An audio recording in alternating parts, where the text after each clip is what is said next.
business, these kinds of gatherings are critical to success in any field of endeavor. It could be medicine, it could be the Airline Pilots Association, it could be the McDonald's Group, whatever. This is important. It was fantastic. The whole thing was great. I'm glad I was here.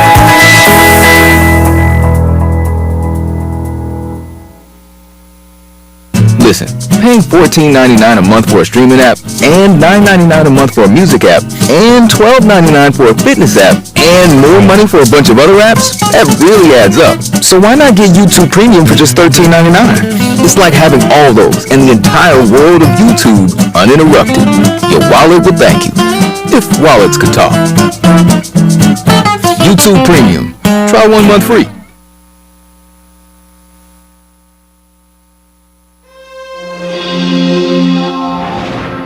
You have become the wealthiest man in the world. It was fine being the second wealthiest person in the world. That actually worked fine. What propelled you to sell things more than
It's a great event and it's Good morning. important.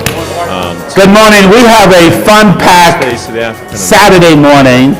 to be connected to both. This is not your typical shrimp and grits Saturday morning. This is a session that's going to teach you how to make money to afford shrimp and grits at Thompson Hospitality Restaurants. And he has a bunch of restaurants, including the food service in this hotel. Ladies, gentlemen, can you take a seat? I sometimes feel like the British king when I walk in the room. I want people to stand, but don't stand. Just remain seated. So, first of all, we have a treat. For those of you that are serious hotel investors that have a lot of money, like Mrs. Campbell, like Bernard Young, like, where's Ron Pfeiffer? Yeah, Ron Pfeiffer, my pulling guard in college. But I didn't score a whole lot though, Ron. You were always in the way. Marriott, where's Daniel? He's outside? 18th, what's those dates? October the 18th and 19th. We're having a workshop at Marriott headquarters. That workshop is designed to take you to the next step in hotel ownership. It's free. Did I say free? Yes. It's free. If you're traveling from afar, you pay for your flight and your hotel. That's your investment in creating what I call generation wealth. When we talk about generation wealth, we talk about how do we bring more people, our kids, and so forth. By the way, my name is Andy Ingram. I'm the founder, president, and CEO of the National Association of Black Hotel Owners, Operators, and Developers. Started back in 2001, and we figured out why should everybody have fun, and we shouldn't, but we should make money. Daniel, raise your hand. Daniel is with Marriott. If you have any questions, there's a sign-up sheet out front. Don't do it now. Do it at the break, which will be about 12:45, or at the end of the session. But it's a great workshop, a day and a half. We cover everything there. But the most important factor is that you're able to learn more about this great industry called hotel ownership. And Marriott is one of our sponsors. You'll hear about a number of our sponsors: Marriott, Hilton, Choice, Wyndham, Palm Beach, Greater Miami Convention and Visitors Bureau, Tampa, of course, Thompson Hospitality. The beauty about this business, whether you are boycotting or travel advisory, I tell people where they have boycotts in cities, still come. Make a commitment to do business with African American and minority-owned businesses in the state of Florida. We'll talk about that a little bit later. I'll give you a little quick history. I mentioned myself. Back in 2001, there was only one branded hotel in this country. I asked the owner, how did he get into the business? He said they owed him some money, so he took the hotel over. We have a different strategy today. All of the brands have a program. You'll hear from Choice, you'll hear from Wyndham, you'll hear from Marriott. They all have a program. Where's the hotel broker? Amari. Oh, come join us up, because at some point somebody's going to want to buy a hotel. Thank you, sir. Cash incentives, key money. No, they're not going to give you a bag of money. They're going to give you key money to help you make the deal to complete the capital stack. I like to talk about the jobs we created. I was down at Makers Union yesterday, and there was about 60 to 80 people being trained for a job. There's no greater value than having people and giving them the dignity to earn a living to take care of their families, and that's what we do. 55,000 hotels in the country. It's now about 60,000 hotels. We own less than 2%. We have one mission, 3 pillars: increase the numbers of African Americans owning hotels, increase the number of minority vendors, and most importantly, increasing the number of African American and other minorities executives in the hotel business. Nothing irritates me more when I go to a hotel and I don't see anybody that looks like me except cleaning the floors of the rooms. There's nothing wrong with that, but like Don Peoples' grandfather, I want to go from the basement all the way up to the executive suite. Our board: Ken Farron, Tom Baltimore, Norm Jenkins, our executive team. We've got a bunch of guys that have started. This hotel, the Marquee across the street, a total of almost 2,000 rooms, is owned by an African American.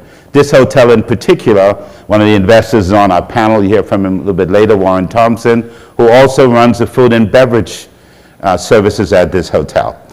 Our goal is to have more African American owned companies, restaurants, in hotels providing goods and services. $540 million, great public-private partnership, 1,175 rooms, 2014, the Marquee was open. You know, Trump Hotel, we finally got rid of Trump, that's fine, but we replaced him, a couple of black guys. And they bought the Waldorf Astoria 2 years ago. That's progress, and that's what it's all about. Ken Farron, our current board member, I guess I can talk about this, Warren. So we just, Ken developed the Four Seasons in Nevis. An investor came to me and said, how do I get into the business? Came 2 years, first panel at NABHOOD 2 years ago. I had the good sense and fortune to have Stanley Campbell, Norm Jenkins, Warren Thompson, Craig Livingston on the panel. When we came down, he said, I'm ready. That gentleman is going to partner with Ken Farron, because when he came to me, I said, we're not interested unless you win. We're going to put a team together. And he said, but I have an idea. I said, we're going to put a team together to make sure you're successful. And that gentleman is a guy named Will Packer, who, anybody saw Chris Rock was slapped? I don't know if it was real or not. But he's the guy that produced the Oscars and Girls Trip. Most women have seen Girls Trip, I assume. But, no, not true. Haven't you saw it? Both brothers, you saw it too? Okay, all right. But the idea is we want to make sure people are successful, not only NABHOOD, but the brands. You talk about RLJ, Bob Johnson forming a company, Leslie Hale. Somebody said, what about the women? Women are actively pursuing this industry, and we're committed to our women's initiative to make sure that we have more. Tom Baltimore, who, by the way, was Warren Thompson's intern. Today he runs the second largest hotel company in America called Park. 69 properties. Unfortunately, in San Francisco, the two largest hotels, it's so bad, he gave the bank back the keys. That's smart.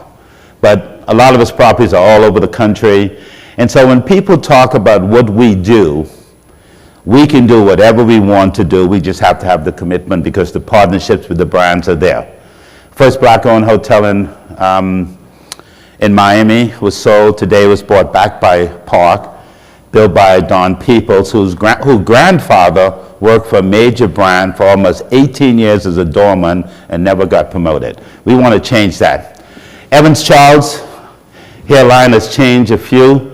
That was his early stage, one of his first hotels. But Evans epitomized what I tell people. In this business, you make a commitment, you work the deal, you have integrity, and you're going to be successful. He started off with his first hotel, a 62-room Holiday Inn Express in Martinsville, Virginia. I tell people a joke. Evans didn't even know where Martinsville, Virginia was. He was from Washington. But he made it successful. And today, he's not only, this is one of his hotels, but he just got awarded a $60 million deal. You talk a little bit about it. Oh, you're working on a large? $600 million. Well, I'm a foreigner. I miss zeros sometimes. Sheila Johnson, you talk about the women. Lodging industry, again, you look at the data with properties, and we're not where we need to be, but we'll get there. In 5 years, we intend to have another 500 hotels. I'm going to stop for a moment, and I'm going to have my panel introduce themselves. When you talk about people that are committed to the success, not only of creating partnerships and changing the industry, you have to meet people that are approachable, that are genuine, and they are successful business people. So I'm going to start to my immediate left. This is my left. Warren Thompson from Thompson Hospitality. Introduce yourself, 1 minute about what you do, your company. Okay. Good morning. I'm Warren Thompson. I work for Andy, and I don't get paid. Other than that, I run a company called Thompson Hospitality. Next month, we'll celebrate our 31st anniversary as a company. We started as a spin-off from Marriott, bought the Big Boy restaurants in the DC market, and that's how we started the company 31 years ago. Fast forward today, we operate basically 4 divisions. One is our joint venture group, which operates about 2,500 locations, corporate accounts, colleges, universities, K through 12 school districts, hospitals. So we go in and provide food service. Second group is we call it our solo division, the group that operates contracts separately from Compass, primarily historical black colleges and universities. We provide the food service to those schools from Pennsylvania down through Texas. Our third group, which is headed by Brian Banks, who's with us today. Brian, raise your hand. Is our facilities group. So we also provide janitorial, landscaping, plant operation services, project management to our customers, whether they're corporate accounts, hospitals, colleges, universities. Our fourth group is our retail restaurant group. We'll finish the year with roughly 70 restaurants in that group across 18 different brands, primarily the DC market in South Florida. So that's Thompson. Thank you, Warren. And I should mention, you talk about not just great sense of doing business, but one of the commitments that the Thompson Group has, if you come to work for them, you have the ability to become a partner. And that is based on your commitment, 5 years. Every year you get a percentage in a restaurant. And at the end of 5 years, in addition to receiving a paycheck, you can get a check for up to $250,000 or more, depending on how that restaurant does, as the managing partner. That's the difference in what we call, how do we change the game? Evans Charles. Good morning. Evans Charles is my name. I'm the CEO and founder of Frontier Development Hospitality Group. We are a mixed-use focused acquisition and development firm. I started off with a $30,000 single-family home investment in West Philadelphia and blossomed to now we have a portfolio of close to 10 hotels or so across 7 states. Oh, thank you, appreciate that. And since COVID, we decided to shift our focus to more public-private partnerships, and we've won 2 large-scale public-private deals, one here in DC, one in Philadelphia, about 1.2 million square feet of mixed use here and about 800,000 in Philadelphia. So it's going to be apartments, hotel, retail, and some for sale. And we're also building the African American Museum in Philadelphia as well too. So excited about that.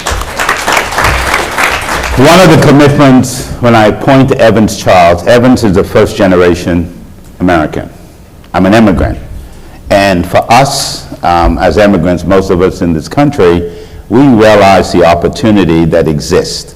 And so when I talk about commitment to excellence in work, that is the one thing you're going to find that is a common fact among all these folks. The next presenter or next panelist is from Wyndham, and Wyndham has a bold program. We spent some time crafting that program last year, talking about how we can get more people of color in the business. Amit? Yeah. Good morning, everyone. Amit Sripathi. I'm a Senior Vice President at Wyndham Hotels and Resorts. I'm actually filling in for a fellow panelist who was unwell, but very glad to be here. Wyndham is for those of you who don't know, is the world's largest franchisor of hotels by number of hotels. We have almost 9,000 hotels in over 95 countries globally. And we are very committed to increasing diversity in hotel ownership through several programs, including the one Andy mentioned, which is BOLD, which stands for Black Owners and Lodging Developers. I'll talk more about it. But very excited to be here. My colleague Morgan Mason's also here, so we're happy to stay after if you have any questions on hotel ownership. Thank you. Thank you, Matt. Choice Hotels. The former CEO of Choice Hotels, Steve Joyce, when he was at Marriott, when we started NABHOOD, Norm Jenkins, Ken Farron, and Steve Joyce, Marriott made an extensive commitment back in 2001 to support NABHOOD, and has never wavered from that point on.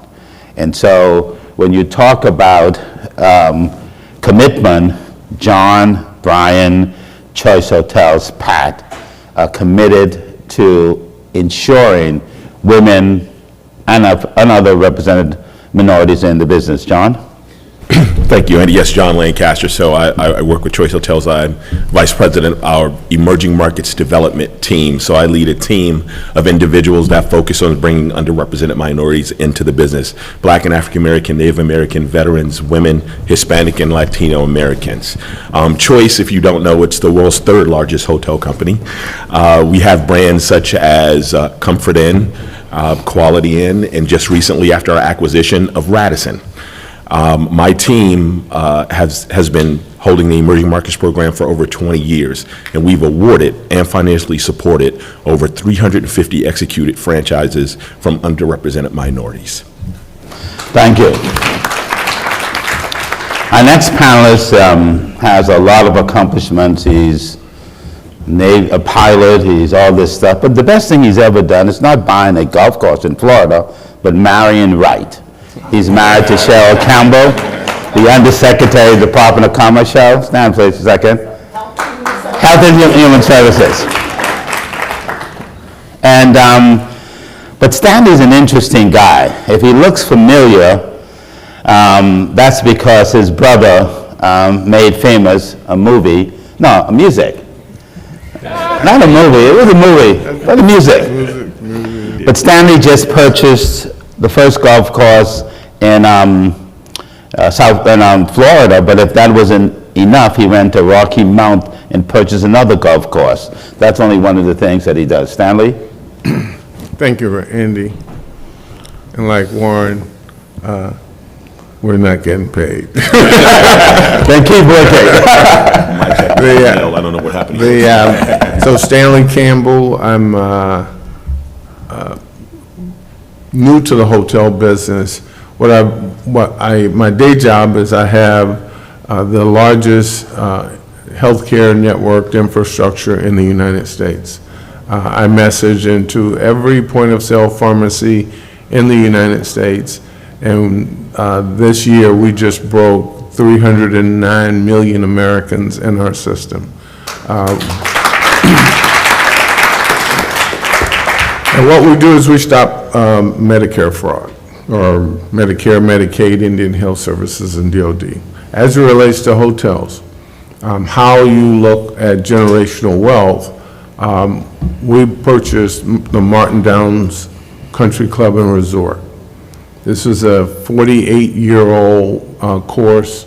This was the course for the Johnson & Johnson family, the Walgreens families, and you just name it, that was the pedigree in this area of Florida. So very well appropriated course that was segregated. But the great part of that as a hotel deal is they never built the resort. So I wind up with all of the value proposition of zoning that was discounted in the sale. So had they monetized just that, it would have probably added about $8 million to the purchase. From that, in that same area, we've got 4 what it will be potential hotel sites. We have 30 acres on the intercoastal for 4 hotel sites, which is within about 5 miles of the golf course. Rocky Mount is our newest acquisition. We expect to build what should be, at least for the East Coast and potentially for the United States, the most advanced training center in the world. The PGA is building a similar facility in California at one of their new properties. We expect to virtually duplicate that. And as such, 2 of the commissioners from Rocky Mount were asked to join us today, and I'm sure Andy will introduce them. But that being said, we were a year behind. They haven't identified themselves. Rocky Mount? I think they just stepped out. Yeah. So well, I was going to give them $1 million to help, but the issue for us is the slowdown of the municipal. The reason I mention that is the slowdown of the municipal work. In Washington, they put together a $600 million deal with a private-public partnership. We didn't need the public other than to affect our zoning, and they hold that up even though I have the zoning required in Florida. So we go to Rocky Mount and get the exact opposite response. They're all in. Believe it or not, they're delivering concrete and mulch and anything that they have in their public works to get the project on. That's the importance of partnership. And so as such, that hotel 3 years later will beat the Florida property out of the ground. So with that, I just could not appreciate the camaraderie and the things that I've learned with NABHOOD, because had I gone too fast, too far, in Florida, I could easily have been slowed down or stopped because somebody didn't want to have that kind of property or person that looked like me in that property. So we're just so appreciative to be here. Thank you, Andy.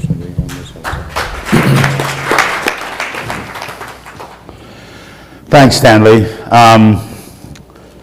Two ways you get in the hotel business. You either build or buy. There's only about 6 African American hotel brokers in the country. I just had dinner with one 2 days ago in Phoenix, yesterday I think in Phoenix, and he kept saying, we've got to do business with each other, and that's what we do. So Mari started off as a student with us. He has gray hair. Evans has some too. I have a lot. But we're really proud of him, Mari, and proud to break into an industry, because I keep telling the industry, and I told the Association of Hotel Brokers, you've got to put more people that look like us, otherwise we'll find a way to get around you. So, Amari? Good morning. There's free coffee in the back. Good morning. All right, I'm Omari Head. I'm a director with Paramount Lodging Advisors. So we are a brokerage and advisory firm headquartered in Chicago. I run the DC desk for the firm. Opened that about 6 years ago. Been with the firm about 9 years. So focus on hotels and hotels only. So I go cross country. I have no geographic territory. I've closed everywhere from Albuquerque, New Mexico, all the way to Albany, New York. So pretty extensively engaged in the space, transacted about 190 hotels to date. This Wednesday I just had my 26th closing of the year. So it's a really good, thank you. It's a really good time to be active in the space. Last year, similar to the conversations that Andy's been having, that folks like Ron have been having, folks on the panel have been having about how do we get more people into this. One thing that we've identified is that there's not anybody to offer that technical assistance. Hotels are an operating business on real estate in a franchise model. So it moves very differently. So on the brokerage and advisory piece, finally after years of fighting with my firm, I opened up a practice within the firm specifically focused on acquisitions consulting for first-time Black and Latino aspiring owners. So what we do is helping them. We're doing the underwriting, making sure that you have the right third-party operator, making sure that you're getting all the right connections, so that it's not about you just getting the deal, it's about you staying in the deal, and that you're getting it the right way. So a lot of people some people try to cheat the process, and it's like you get really excited. We don't want to see you get out there and just buy something because somebody's selling it to you and it sounds good. Have the knowledge, have that extra set of eyes to really help assemble the team, which is what Andy has always been talking about. So I help people put that team together, and it's been pretty fruitful experience, but looking to see more of us get in, and also looking forward to sell you some more hotels. Thanks, Amari. So we've assembled a group of individuals that have a lot of success within their own right, but the commitment to do business with each other and others. If you look around, you've got a black guy at the tech. You got the assistant general manager of this complex, both hotels, owned by an African American. Toji, stand. If you have a question, that's the assistant general manager. And I'm a pretty shy guy at times, but when we had the grand opening and I walked in, I didn't see anybody that looked like us, and I said to the management company, I will never recommend another hotel for you to manage. That management company to date has gone back, and they've increased their commitment to diversity by hiring people of color. And we've got to be committed to what we say, and we are. After this, thank you. Now that we buy the asset, later on in this discussion, you'll hear from the young women and men of how you can bring business to their city, whether it's Tampa, Miami, West Palm Beach, and how we have the complete ecosystem that we're all benefiting. But my first question is going to go to Evans. Evans, it must have been daunting to look at an industry, being a son of a young immigrant in a city like DC. I know you had Mayor Barry that really fostered great relationships, but how'd you get started? I mean, what was your impetus to say, I want to get into the hotel business? So the barbershop, was a magazine, was a dental? You telling the story? Like I mentioned earlier, I was always investing in small real estate because I learned early on residual income, putting your money to work for you is how you create wealth. So at one point, I was getting a haircut, and people probably have heard this story before, and I was told that there was an African American in D.C. that owned hotels, and to me, I was amazed. I didn't think that black folks own hotels.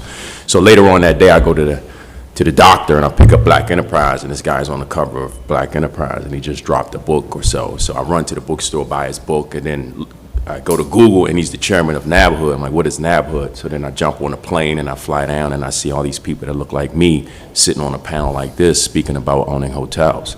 So that was my initial inspiration, and I just said to myself that I'm not going to come back to the next NABHOOD unless I own a hotel. But from there, I networked. I built my entire team from broker, franchisor, lender, equity partner, everybody I met at this one meeting or so, and I came back with my first hotel, the next NABHOOD.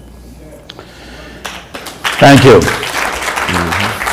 Brand commitment. John, on another deal that we were doing with Evans in Atlanta, we had a reception in one room. You talk about working and not accepting no. We had a reception going on at Hunter, I think it was. Hunter? One room in the suite, we had a reception. Evans spent the whole time in the next room on the telephone calling potential investors and trying to work the deal to raise capital. I don't think we can say this.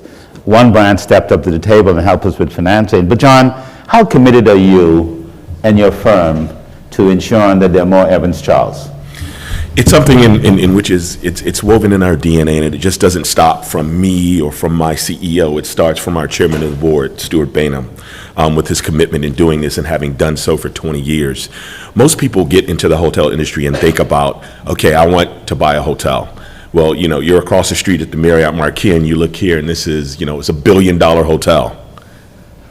Most people don't have, $200-300 million in their pocket to go in and try to get that hotel. But if you do, let me know. Come see me later. We can talk. But for the most part, you're looking at smaller projects, and a lot of people don't think about that. So the commitment is to make sure you're getting into the hotel industry, such as a Wyndham or a Choice property, and you're looking at that $5 to $10 million range or something like that, or even less, where you have an opportunity. So it's just walking people step by step and holding their hand and educating them.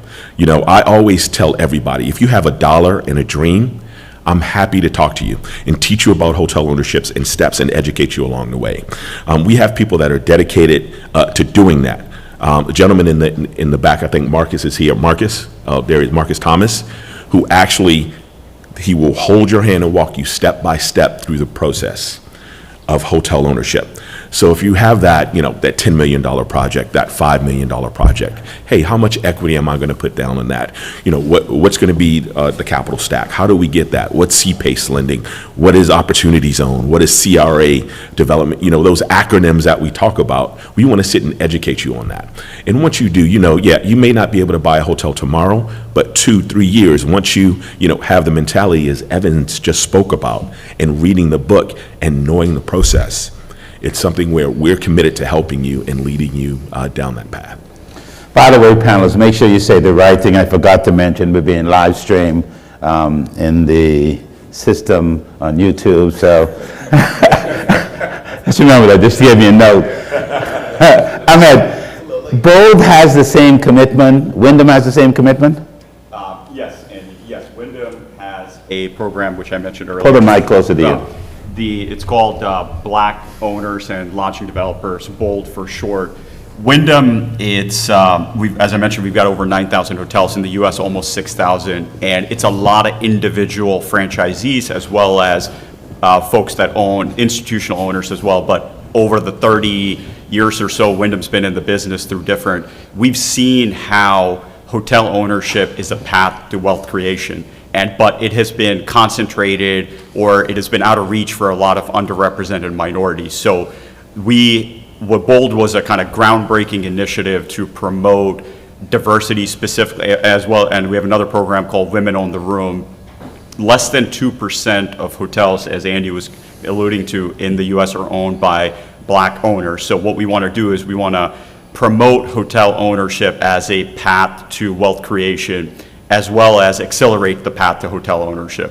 And with that, we've launched, we've partnered with NABHOOD to do symposiums. We did one in the recent NABHOOD conference. To basically, as kind of John was saying, it's not just about sign a franchise agreement, we'll give you money, but hotel ownership, hotels are the most operating intensive business in the real estate. It's not like you just buy a industrial warehouse, sign a lease. It is, you could either lose a lot of money or you can make a lot of money. It all depends on you as the manager and the owner and how much you're willing to invest. So there's a lot of upside, there's a lot of downside, so you want to go in eyes wide open. And with that, so we have created programs and support, so it takes you from learning about hotel ownership all the way to hotel ownership, and we're committed and we've allocated a lot of resources to do that. The brand is just one partner in one equation. There's a second partner, which is a third-party management company, because typically African Americans, because of the nature of the hotels that we own, large boxes, we like to have third-party managing that. But the investor is also critical. Warren is an investor. He's an investor in this hotel and a bunch of other hotels. Warren, what's the methodology you use to look at an asset, and how do you determine that the partnership is right and you want to be an investor in that deal? What decision-making process you go through? I think the first step, if you're making the decision to invest, you want to make sure the person that you're going to invest with has the experience, good track record, understands the business better than you. So when I invested, I chose Norm Jenkins to be the invested partner, the partner I would invest behind. And Norm assembled about 10 African American investors, and this started probably 15 years ago now. And the way he set it up, we were the initial equity capital in a deal, then he would bring in some mezzanine financing, and then obviously the debt associated with it. But the investor group, we're all kind of local to this area, we know each other, we trust each other. And this deal was presented sitting at lunch. He'd come in, present the deal. Then each partner would step up and say the next week how much they were in for. And it's one of those situations, the partners, I know what the other partners are putting in, they know what I'm putting in. We all trust Norm. We know that Norm had a track record of success with Marriott and a track record with himself. Selfishly, I invested because I always want the opportunity to have a look at the food and beverage piece of it to operate. But to Andy's question or point, I feel like I know more about food and beverage than I know about hotel development. There are people who know more about hotel development than they do about food and beverage. There are people who know more about operating the rooms piece of a hotel than they do the food and beverage aspect. So I think this is a perfect model here where I invested because Norm knows more about hotel development than I do, but I'm doing the food and beverage because I understand that piece. And then there's a third party engaged in the rooms piece of operating the rooms piece. So we kind of divided and segmented the business based on who can do what the best, and tried to in this case put together an A team. If you were to talk to Norm today, Norm would say it's been a very successful project.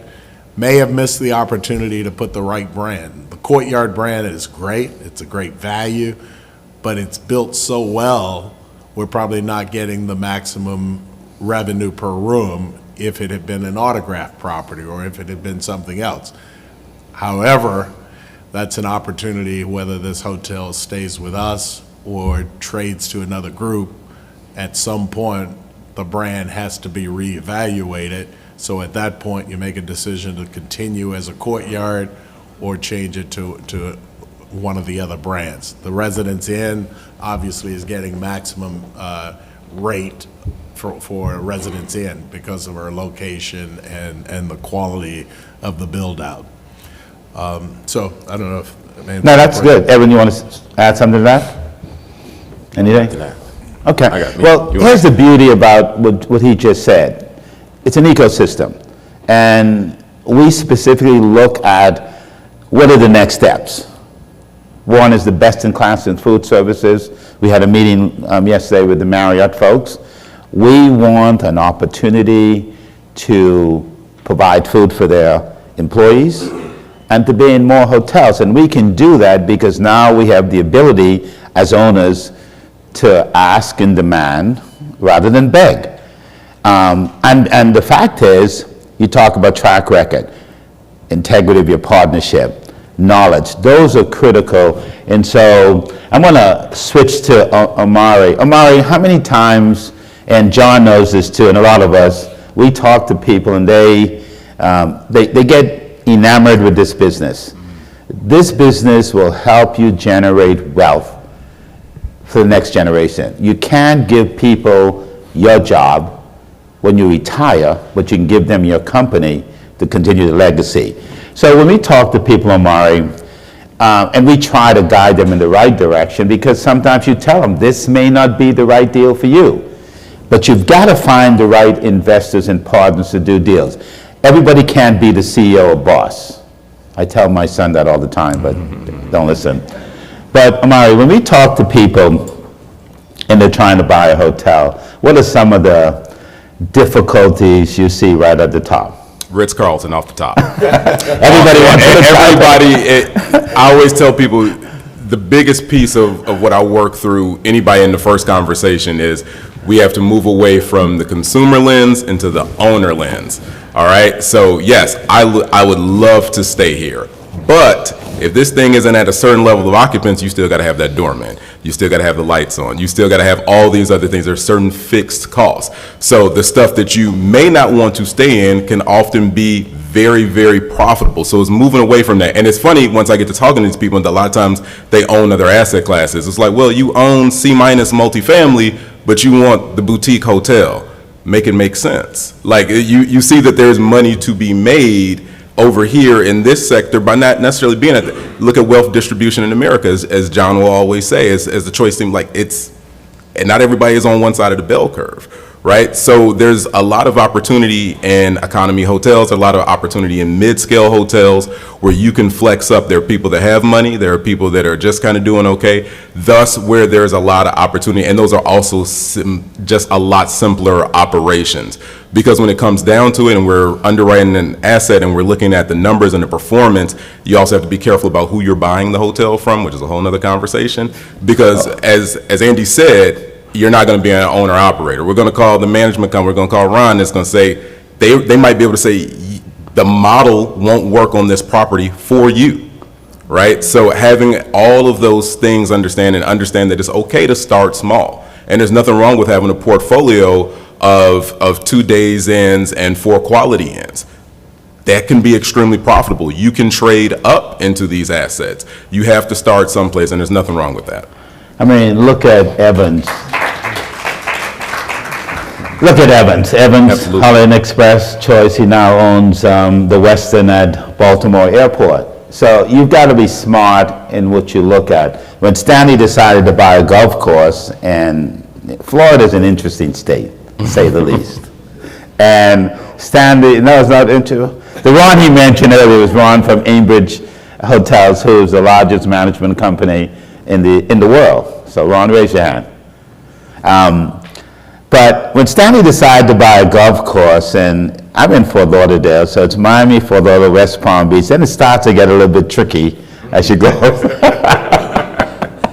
So, Stanley, what the devil gave you the idea to buy a golf course at Martin Downs, besides the value, and so you tell us about the value proposition? So I think everybody here is saying very similar things related to the value of investing and the value of partnership. I happened to be invited in by 4 partners who were going in on an auction, and they just needed the kind of the bankroll. They knew I wasn't a golfer. They knew I didn't know the area, or they thought I didn't know the area well. What I knew was that 220 acres in South Florida in the middle of COVID was a gold mine. It would have to have been a nuclear waste dump, you know, and it's 3 miles from the ocean, 2.5 miles from the intercoastal, so, and directly on 95. So coming into the acquisition, I was supposed to be the silent guy. And this was an auction, sight unseen, 12 hours later the auction was going on. By the morning, two of the investors had dropped out, and by the time the number went to where it was, because I had made a joke, I'm no longer in the comedian business, because I made a joke that I would pay 3 times what they thought the thing was going to go for, and that's how I got in. That being said, it did go for nearly 3 times, and then the last guy dropped out. So I'm now owning a golf course with no golf experience, and they talked about experience. I had no farm experience, because a golf course is actually a farm. You've got to grow stuff. You have to understand chemicals, pesticides, herbicides, fertilizer. You have to know heavy equipment, tractors and all the rest.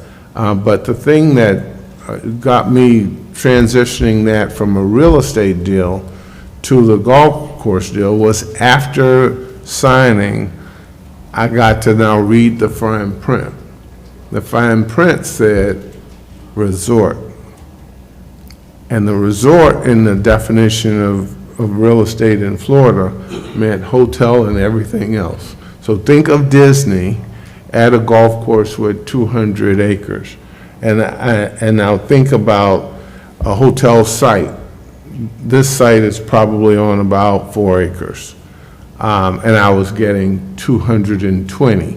If I turned it into a 9-hole, I keep that 9-hole course, I keep that pedigree, and I now have 100 acres in South Florida to develop. There is virtually nothing that I couldn't do from a resort standpoint short of Disney.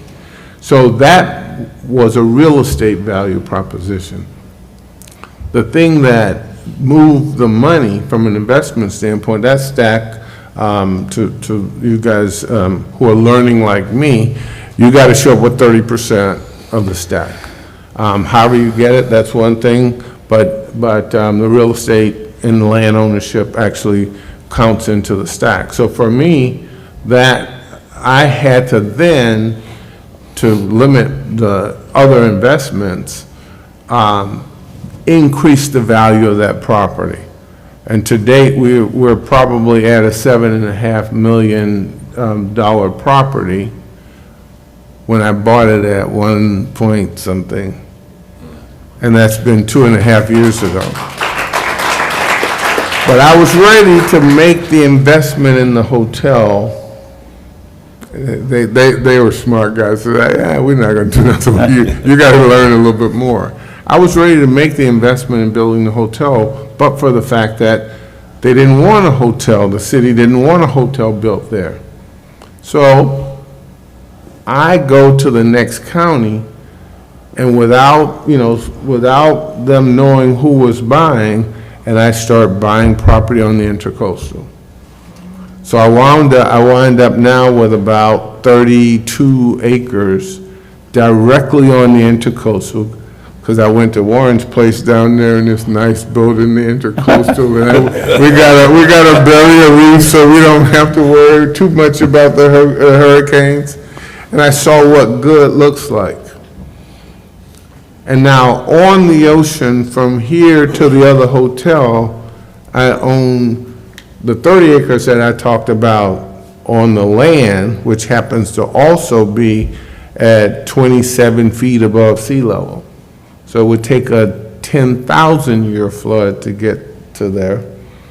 But I own another 28 acres on the water. So that being the case, it's virtually nothing or any property that I couldn't build with the things that could happen with restaurant and recreation on the water and the like. So now if I use that in the stack, and then start limiting. And so the fools rush in. I didn't let the money sit. I've let the money work by investing in the other parts. So now, from a leveraging standpoint, I get to come back These guys have seen me a little bit. They have seen the pace of the patience of the investments that I've made. And as we now move to that next level, I know what I don't know now. Ron has educated me on every bit of management. I've watched food and beverage and operate 3 restaurants at the golf course, and I know flat out I never want to do another restaurant again. Because I want to keep my hair. But that being said, we are saying very common and simple things. First, know your numbers. Learn the business, know the business, or get somebody who does know the business. And then basically execute. I'll just make one last point. Someone saw me at the last conference, and I was hoping they would be in the room today because they wanted to be in the business. And I hope I didn't talk them out of the business. But the thing that they said was, well, I don't want to be cleaning rooms and sheets. And then after there were 10 things that they didn't want to do, I said, maybe this might not be the best thing. Because I guarantee you, when I had my first conversation to that end, it was about what I did to get here to start. Taking a small house at, $20,000 and selling it at $80,000 because I went in there at night and painted and fixed the floors and all the rest of that. If you aren't ready to grind, this is definitely not the thing for you.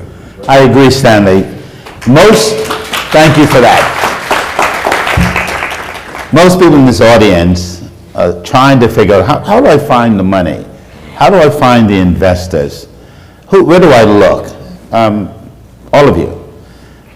Can you say this is one way to get to where you need to go? Looking for capital, looking for investors. Debt will be there if you have the right team, the right management companies, the right folks. But how do you find initial money? Evan, you want to take that first? Speak to my experience. How many people here are trying to own a hotel, just out of curiosity? Okay. First thing I would ask myself is, what kind of owner do you want to be? Do you want to be an owner-operator? You want to be an investor, like just a silent investor? Or you just want to be like a sponsor where you would hire a third-party operator to operate your hotels or so. And then you have to make the decision on what type of hotel you want to invest in. For me, the most successful hotel that I own is an extended stay hotel. It's a Homewood Suites in Largo, Maryland, and I love extended stay. So I'm actually building a Residence Inn in DC. I'm doing a Homewood in Chicago. So that's really my play, because it's simple from an operational standpoint. I don't want a bunch of complexity. Amit said it right. You can lose your shirt in hotels, or you can also make a bunch of money if you do it right. And also, it's not about staying or purchasing where you would want to stay at. You want to purchase where you can make money. So back to your question, Andy, how do you raise capital or so? You as a sponsor, like Warren said, like he invested in Norm because Norm Jenkins can put together a package. He can display his experience. He can display projections that anyone can review and appreciate. And he can put together a business plan. So you have to really educate yourself, because people are going to have to believe in you. So you can present the best deal on the planet, but you're going to be at the helm of the deal. And if they don't believe in you, they're not going to invest in you. So I think that's a key component.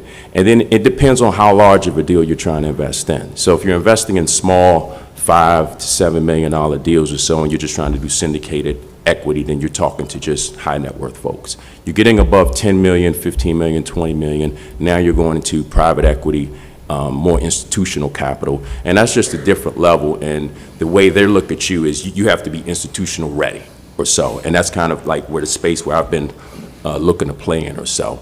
But it's and also you can also look to be an investor and learn the business first. So invest with someone else the way Warren is doing. I don't think Warren wants to learn. Warren, you're building a hotel now, so he's invested in. He's seen the blueprint, and now he's building on his own. So I think that's also another strategy as well too. But it's difficult out here because hotels are deemed to be a riskier asset class.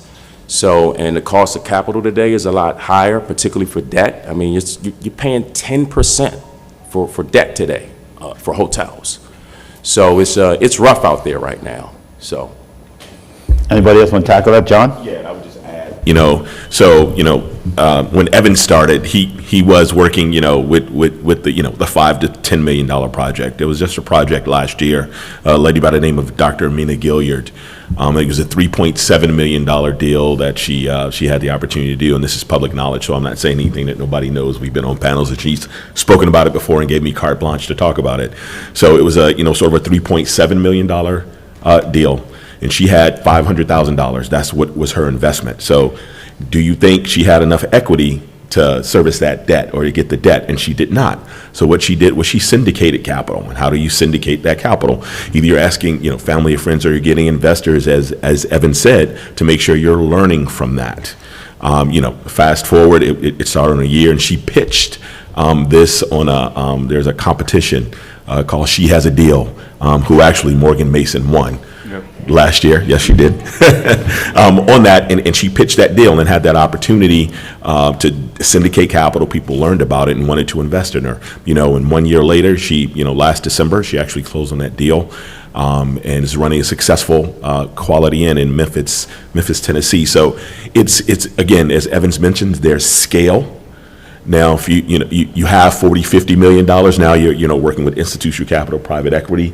If your name is Amber Martin and you have that kind of money, then you have the opportunity to move up to get that. So it all depends on scale. So if you want to start small and just like Evan said, you want to start with that basic hotel, sort of getting the hids and bids, and maybe later on you're graduating to a Marriott Marquis or Courtyard, something where you have food and beverage, something where you have a valet, something where you have that. But as Evans mentioned, extended stay, that's a fantastic, hot market. So we have our Wood Spring Suites, which is your economy extended stay. And just that business model seems to be, in this environment, doing well. Well, John, go ahead, Evans. One quick thing, and I'm going to say this from true experience, and this is the truth. A $2 million deal and a $20 million deal are not that different as far as like the time, effort that you have to put into it. Exactly. So you just have to ask yourself where you're going to get the best return for your time. John, you and Ahmed, you guys can add money to the capital stack. You guys want to talk a little bit about that, because that'll help an investor, get some capital, not all the capital, but some equity in the deal. Ahmed? Sure, no, happy to start. I think as Evans and John both alluded to, you have hotels of different sizes, like a $2 million deal versus a $20 million deal. It requires the same effort, but the capital structure, how you can finance it, is obviously very different as well. I think once you start out, whether you want to be directly involved in owning and operating, which is usually at the lower end of the size, if you go a little bit higher end, the brands require a professional third-party manager. You may want to use a third-party manager. So it really depends on what you want to do. But once you identify the type of hotel, there's equity, there is debt. Really, the two types, and there's different forms of debt.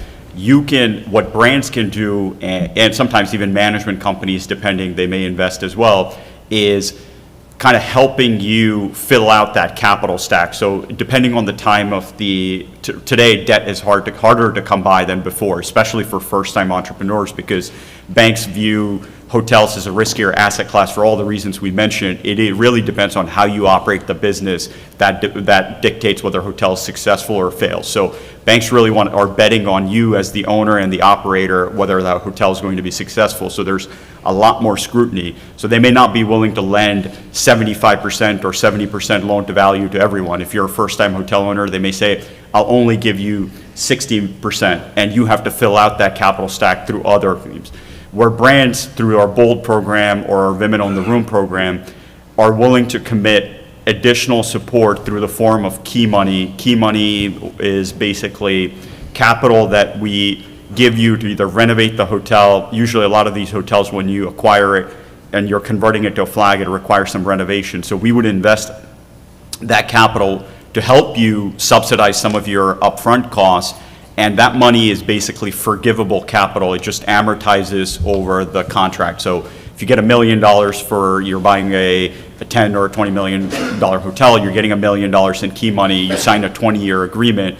Every year, 50,000 of that amortizes so that as long as you stay with the brand, that you don't have to owe anything back. So that's typically key money. There's other forms, which is loans, which is obviously repayable. You're kind of helping. So there's different types of support. There's also others that are not necessarily brands like SBA and things that can fill out portions of your capital stack. So there's a slew of different capital ways to buy your first hotel. It just depends on the type of hotel that you want, the type of owner that you want, and what do you want to do. John? Yeah, as Justin mentioned, it takes a team. So Amit talked about all the other SBA lending, your architectural, your management company, your brand partner. So it's going to take a team for you to do this. You're not just going to do this by yourself. So the thing we say in franchising always, and so, you're in business for yourself, but not by yourself. So you have somebody that's behind you, somebody that has an organization once you do own that hotel, to be behind you to focus on. So we, at Choice, we have the Choice Hotel Owners African American Alliance, where we have our owners to talk to our executive team and executive committee on a quarterly basis about unique opportunities and challenges and wins as a Black African American hotel owner. So you still want that support behind you. You want your management company to be behind you. You want your architect to be behind you. You want your bankers. You want your institutional capital. And again, that capital stack is very important. There are things in which people can lead you to talk about, hey, we're buying this hotel in an opportunity zone, or this is a community redevelopment act where the actual municipalities have an opportunity to participate as well. And you have many of those members that are in here that they want a hotel in their area, and how they're going to do that. They may not be able to finance it themselves, but they're going to need some help in doing that.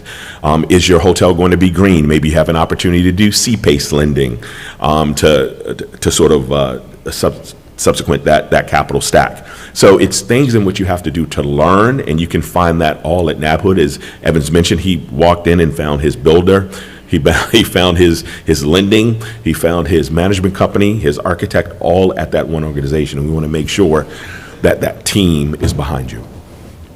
Sam?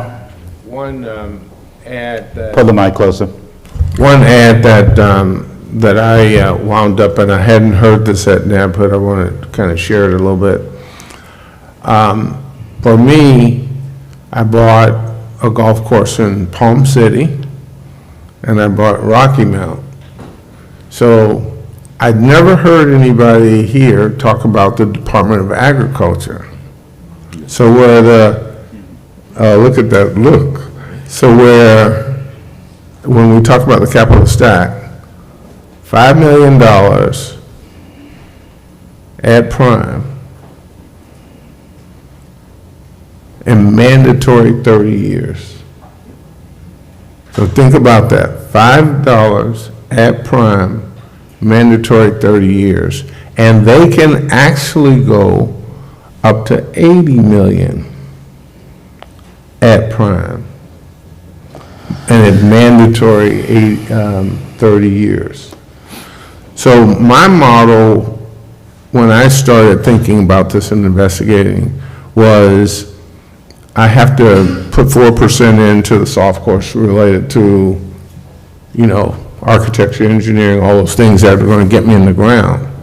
Okay? 100% fundable. And even if I went out of pocket, I could pay myself back through the loan.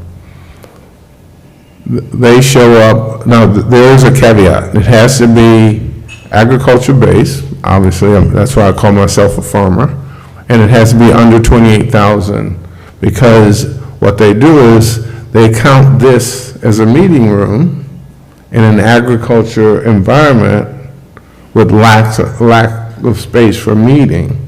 That's the thing that they're doing. And I'm thinking to myself, how many Donald Trumps got together to put that deal in place so that they could bill $80 million or $120 million? So it's $80 million into your capital stack, and that represents 30% of the deal. You could doggone near build Disney. And so that is not necessarily one of the things that I would have known or that I knew.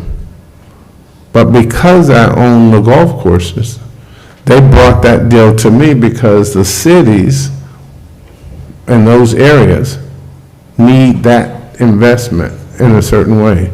That is a big, big, big deal, because now you can build pretty much anything. And when they found out that Palm City, which is 30 miles north of West Palm Beach, was 26,000 people, they came to me, not the other way around.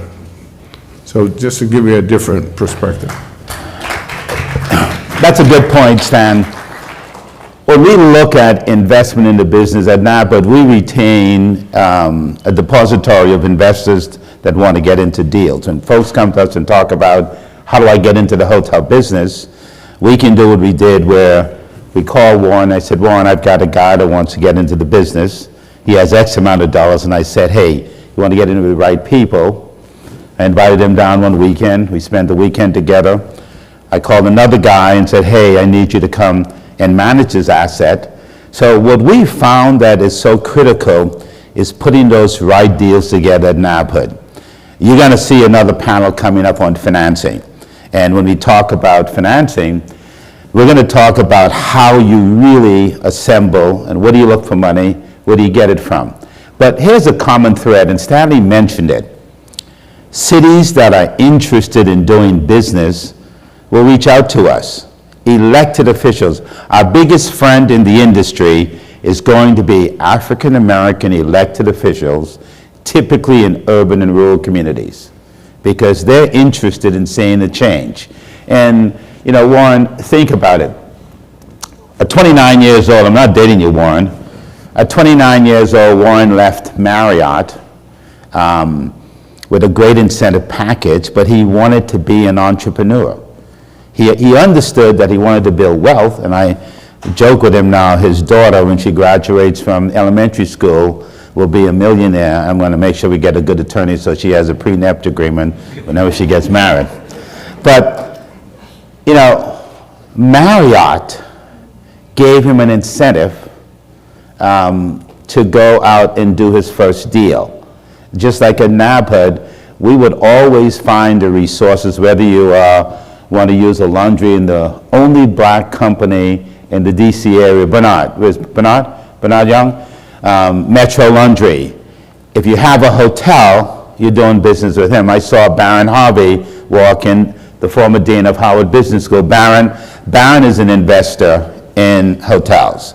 But Warren, getting back to you, how critical is it for organizations that you worked for in the past when you leave, whether it's a hotel or just any company, could be the United States Air Force or Navy, how critical is that where they have the sort of confidence in you to say, I'm going to give you this as you exit, and today you now run a billion-dollar company?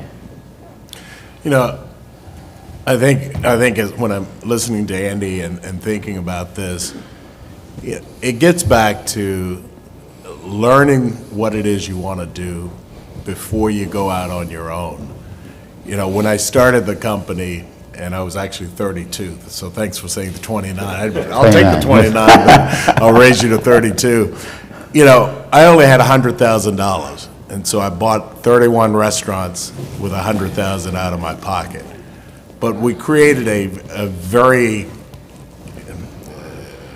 crafty deal, if you want to say it, a very creative deal based on the knowledge I had learned spending 9 years at Marriott.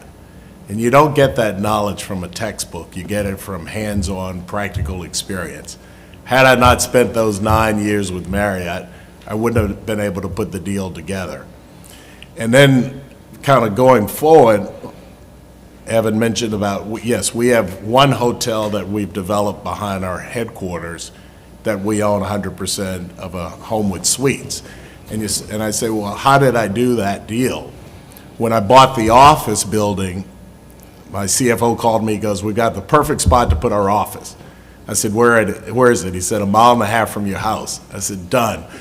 So I went and looked at it. There were about 10 acres with this property in the heart of Reston, Virginia. Let's see, no, I'm sorry, 5.5 acres. Anyway, this particular deal was an office building about 50,000 square feet. It's on the market for roughly $10 million. And I said, okay, this is back probably 15 years ago. I said, I don't want to spend $10 million on this property. I'm never going to get the return. I saw that it had a tenant there, and the tenant was not there, Chubb. And I said, well, what's the sign, the Chubb sign? Well, they've got 4.5, 5 years left on their lease. I said, wow, there's an opportunity here. I said, if I can cut a deal to let that tenant buy out of the lease early, there's cash there that can come into the deal. So we ended up letting Chubb buy out for $4.5 million. I put $5 million in, $9.5 million to the seller, $5 million out of my pocket. We got a building with the right to build another office building, 60,000 square feet that we didn't need. So then I changed and got the zoning approved to put a hotel there. So essentially, we built our hotel with land we didn't have to pay for. So when you can start out a deal with free land, it's hard not to make the deal work, you know? And so I say all that to say, now how did I figure out how to do a deal like that?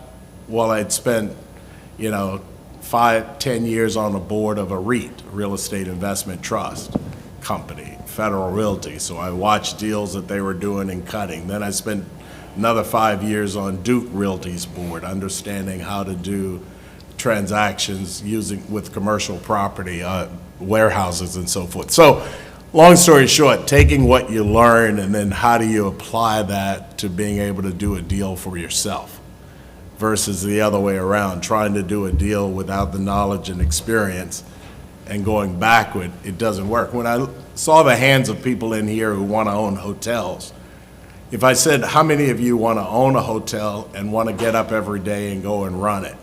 Make sure the person's cleaning the beds, making sure there's somebody cooking the food. Anybody want to do that? Couple. But the vast majority of you are saying you want to be a hotel developer. And you have to understand there's a big difference between a hotel developer and a hotel operator. If you want to be a hotel development, then what you're saying is you want to do a real estate transaction, and you got to understand the economics of a real estate transaction versus an operating business. If you look at Marriott and Hilton today, they've split the company. There's a management company, then there's a real estate company. So when I look at a hotel development, I always look at it and say, okay, am I looking at this as a management opportunity or a hotel development real estate transaction? And then I look personally and say, well, how much of my assets do I want to have tied up in a non-liquid real estate transaction or a portfolio versus liquidity? You can get into the hotel business tomorrow by going out and buying stock in Marriott or Hilton or Park Hotels or Host, the REIT that owns most of the Marriott properties. Andy mentioned the story earlier about Tom Baltimore. So yes, when I was last at Marriott, before I left Marriott, Tom was my intern. So I've known Tom since he was in school, one of the smartest guys in the business. So I was with him 6 months ago. We were at a two-day conference. He was having so much fun, so relaxed and so forth with his wife, and I was there with my wife and kid. I said, this guy, he's so relaxed. I know he's got his earnings call coming up in a few weeks, so I went back and bought the stock. No insider trading. I know Tom. And it's been one of the best real estate transactions I've done in the last 12 months. So, understanding, reading people, understanding the industry, knowing, and then I say, okay, I've got that there, and I've got some stock in Prologis, which is a real estate, the largest REIT that actually builds warehouses. They bought the company I was on the board of, so I kind of know that industry.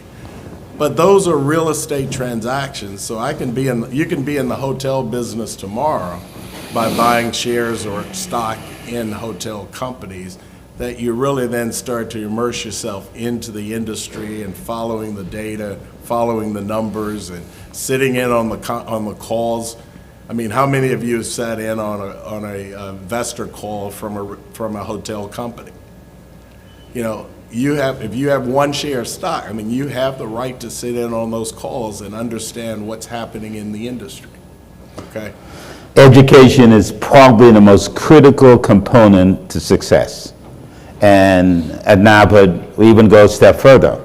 Every year we invest in kids. When Stanley talked about agriculture, I thought he was going to pull the bag on us because one of our partners gave us $1 million just for kids to go to school to study agriculture. We have a scholarship program that have kids going to school to study hospitality and aviation. But every year, we bring about 60, 70, 80 kids from Howard University, where Dan Harvey used to be there. I think you're now the provost, right, Dan? You're no longer the dean, so he moved up. Guess your hotel stock is doing well. But we bring kids into our organization so they can see people like this, that they can emulate, that they can know they can achieve exactly what they set out and what that educational goal is. I'm going to take a minute. I know somebody had a question. You had a question. Go to the microphone. While you go to the microphone, I'm going to have Evan step down, and I'm going to have you step down. And I'm going to bring Maxine and Sherry. Please come up. And I'm going to tell you why. Thank you very much. You've been great. You're off the clock. and the reason...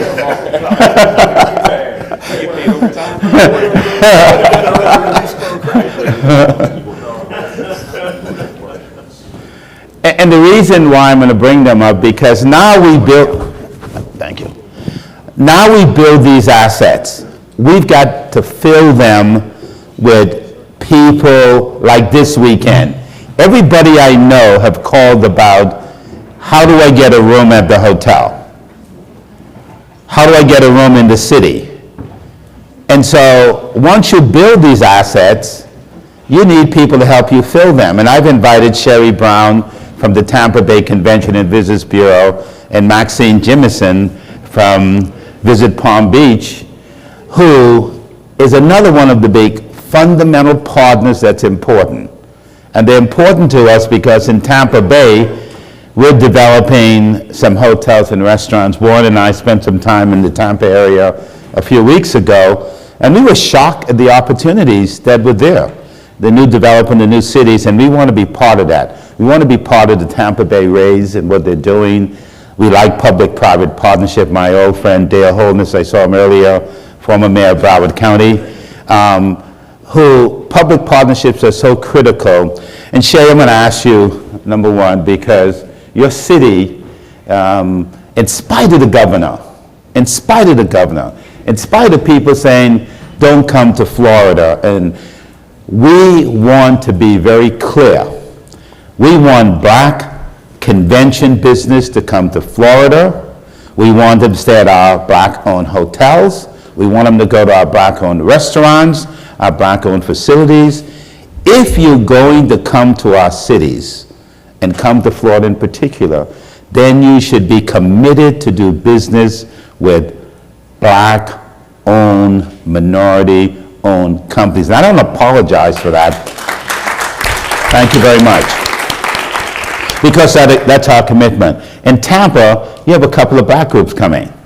And we work with those black groups to help them identify with business. You sold out for the Omegas. Yes, this year we made about $500 million between July and August. Kappa Alpha Psi Fraternity Incorporated was the first of the Divine Nine that had ever hosted their national convention. Mr. Warren King, appreciate this. The general manager and the director of sales of the JW Marriott never heard me. They said, sure, we made $2 million on food and beverage in 1 week as a result of Kappa Alpha Psi Fraternity Incorporated. And how we're overcoming political climate in Florida is because relational turns into transactional. Relationships matter. And that's how we market ourselves on behalf of Santiago Carrata, my president, Mayor Jane Castor, our community. And we have not lost not one black convention, African-American convention this summer. We hosted Kappa Alpha Psi, Buffalo Soldiers with about 10,000, Kappas 20,000. The Prince Hall Shriners brought 30,000. Then I had Black and Latino Economic Summit with about 900, and then we even hosted Dr. Zanona Clayton's 93rd birthday. We made her the chief of police, and she even spent about $350,000 over her birthday weekend. So we had an amazing summer. For the next 3 summers, we're going to do the same thing in 20 Omega Psi Phi fraternity, in 24 Phi Beta Sigma, in 25. And just last night, I was with all the Divine Nine presidents, and this morning I got texts from the past president of Delta Sigma Theta say, Sherry, you're the talk among all the Divine Nine presidents. It goes back to relationships turns into transactions. So I'm the lioness to hunt for you, to put the money behind you. You can build it, but I'm gonna put the money with it.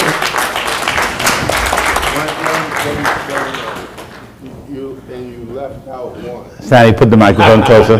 You left out one because we're bringing Florida A&M University, Yes. the Alumni Association, and we're going to do a golf tournament. We're just looking for a place to put the golf tournament. Maybe there's a black person who owns a golf course in Tampa you could introduce us to. My neighbor in Virginia, but we're bringing, that is already booked and scheduled, so we need some help and we're coming to help. I can tell you, we're looking to put some black-owned restaurants. I'm not going to tell you where the restaurants are going to be, but we're looking to put some black-owned restaurants in the Tampa area. So she got to say it again, relationships do what? Turns into transactions. There you go. And so, thank you. When we talked with the Omega president, Ricky, Grand Bacillus, and we talked about, why you shouldn't cancel and all these other organizations, I really have got to give them credit for staying the course. Because it takes thank you. It takes a lot of courage when everybody says, don't do that, to do it. And even when we work with black chambers in these cities, and I see Shehiva, I said that right? Shahid Gwa. Wow, all right, I get it right. Who's with the Broward Black Chamber of Commerce. We work with them to ensure that money flows into our community, circulates, and stay. So Palm Beach County, Warren and I were up in Fort Pierce. Is that Palm Beach County, Fort Pierce? Not Fort Pierce, Riviera Beach. The Treasure Coast. The Treasure Coast. You're the Gold Coast. She is the Gold Coast. So Riviera Beach so we went up to Riviera Beach, and again, thanks to black elected officials, to look at a site, a hotel. I found out later on that they're going to put a Margaritaville brand there, owned by an African-American group, and we looked at the food and beverage opportunities.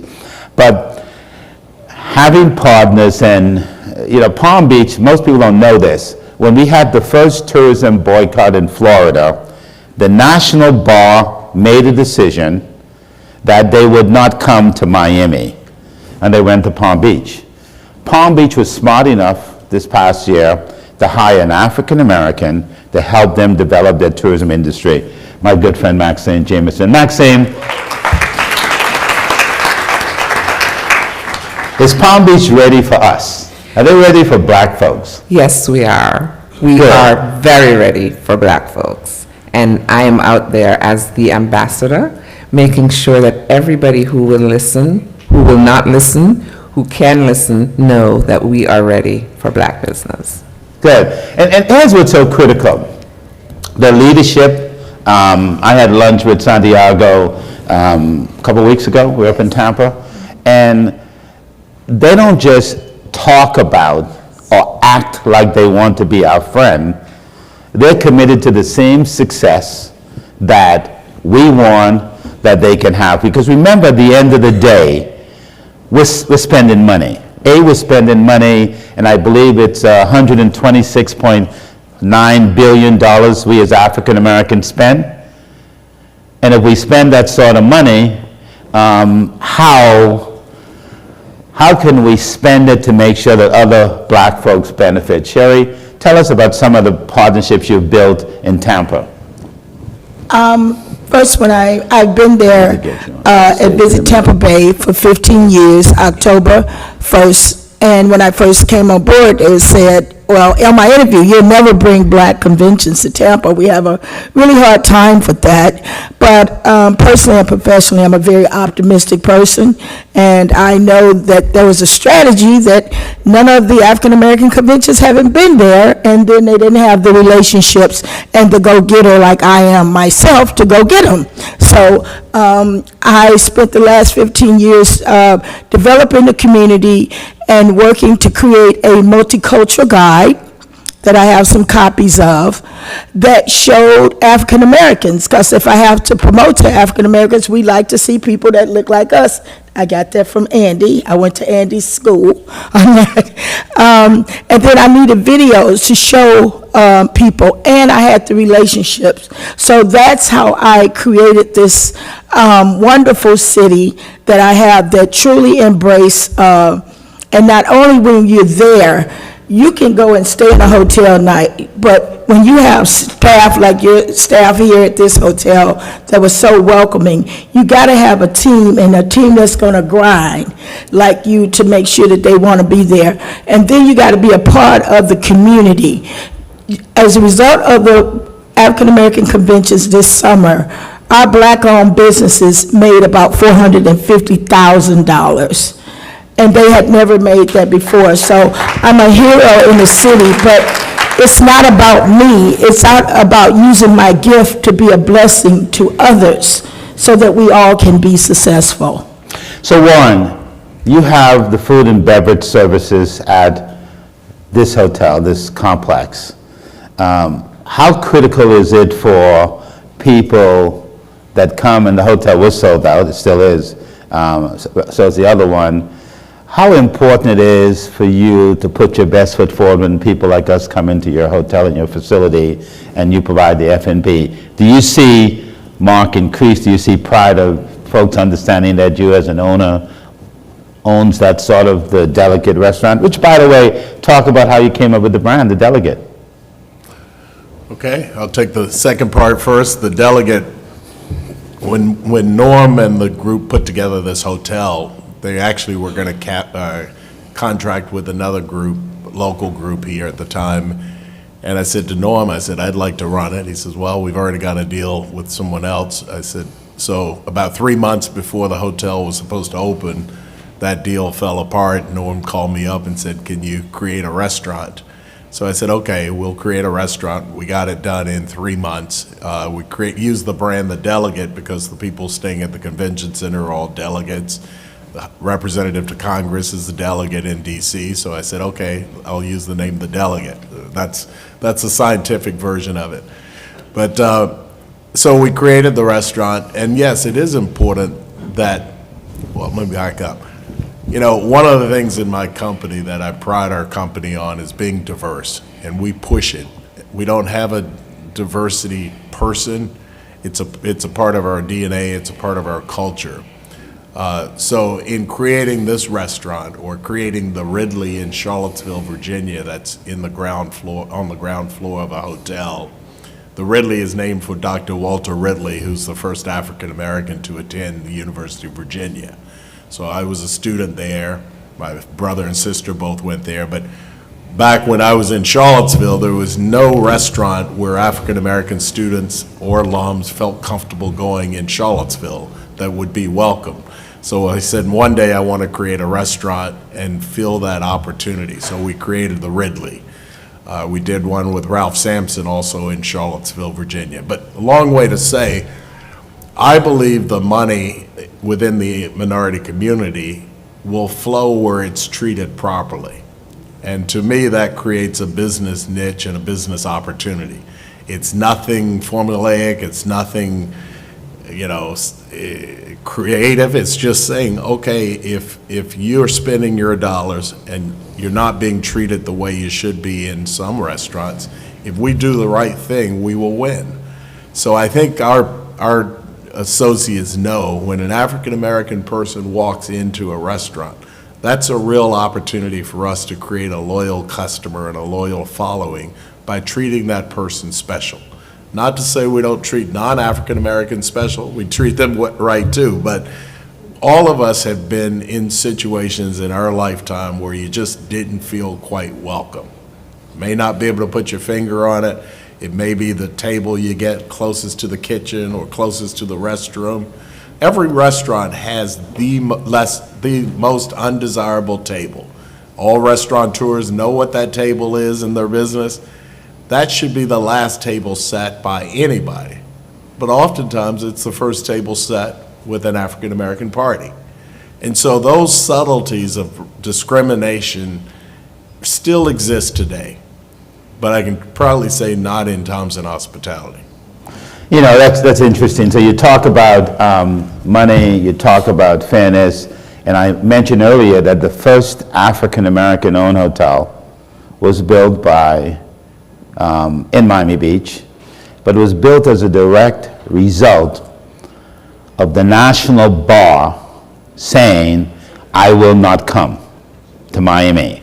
And as part of the settlement, to call the boycott off was a commitment to build a black-owned hotel. The National Bar decided to come back to Miami. And I got a call from my good friend, the current president of the National Bar, to say, hey, we didn't have to ask him.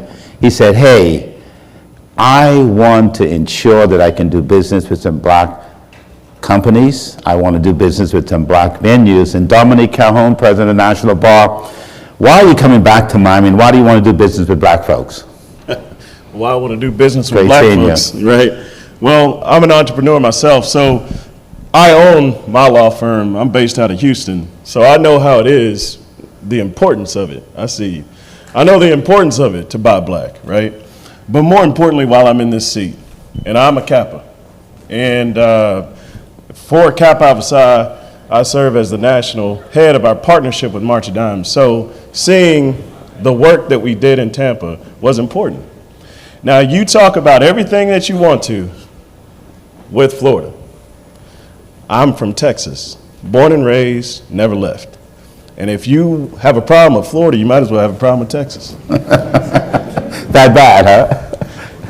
And if you're going to have that same problem with Texas, then you need to look at Georgia. You need to look at Arkansas, Mississippi. Don't get it wrong. There are talking heads that are saying, don't go to these places. I say you go to them, but you go to them with intentionality. You go to them with purpose. You go to them to make sure that they have the information necessary to be equipped so that they can fight those issues on their home front. Again, I'm from Texas. I'm not leaving Texas. That's where my home base is. That's where my family is. So what does it look like for us to leave our black folks there, fighting those issues when the lawyers can say, hey, I'm here. Let me show you how to fight these battles. In fact, let me give you some lawyers that will sit here and fight them with you. That's our purpose. And so, and I'll tell you, in my board meetings, we had a whole fight about it. I got folks from California, New York, and Chicago, and everywhere else. And they said, no, this is wrong strategy. And I said, no, we're going to stay the course. And I called. Yeah. I said, Andy, we already have a contract. It was already in place. But here's what we're going to do. We're going to come. But on Saturday, I'm going to devote myself, because there was a time where the National Bar Association took a stand and created the CRA. Now it's a time for us to go back, take a stand again, but show a different way. And so we're bringing back the Green Book.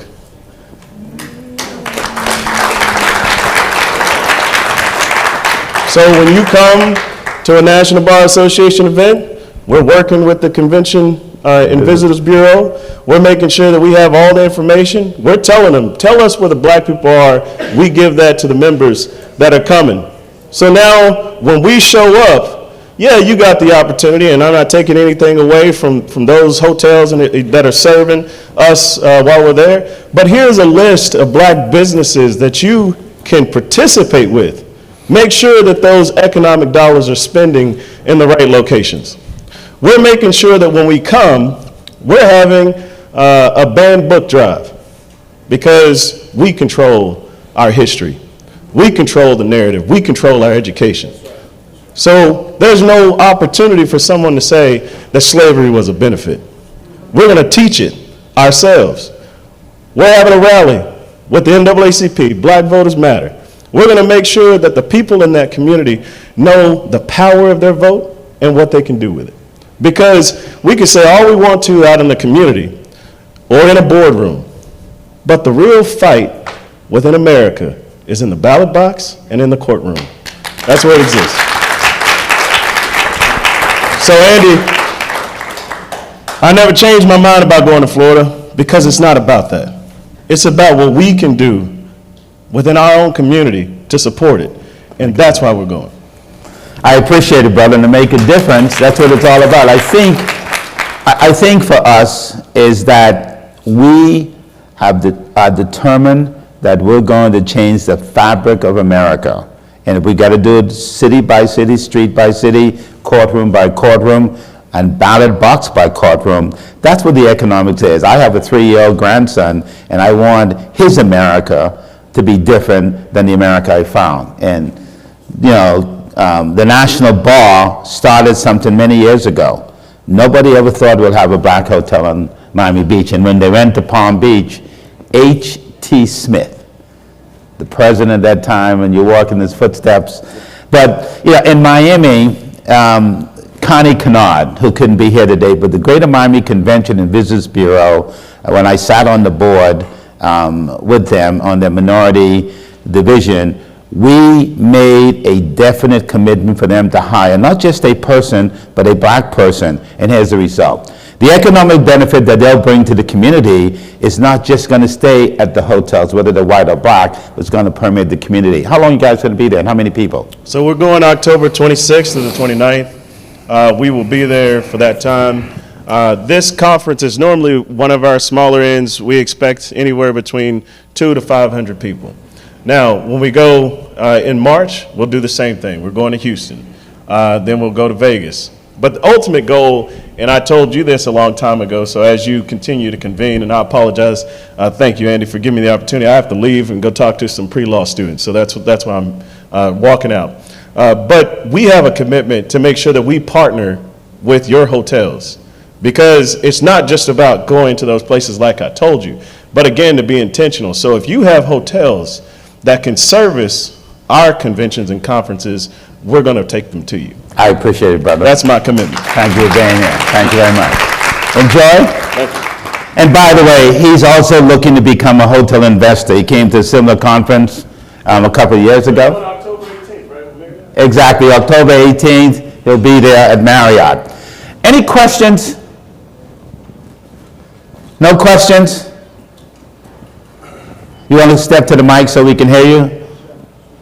Again, this is being live over YouTube.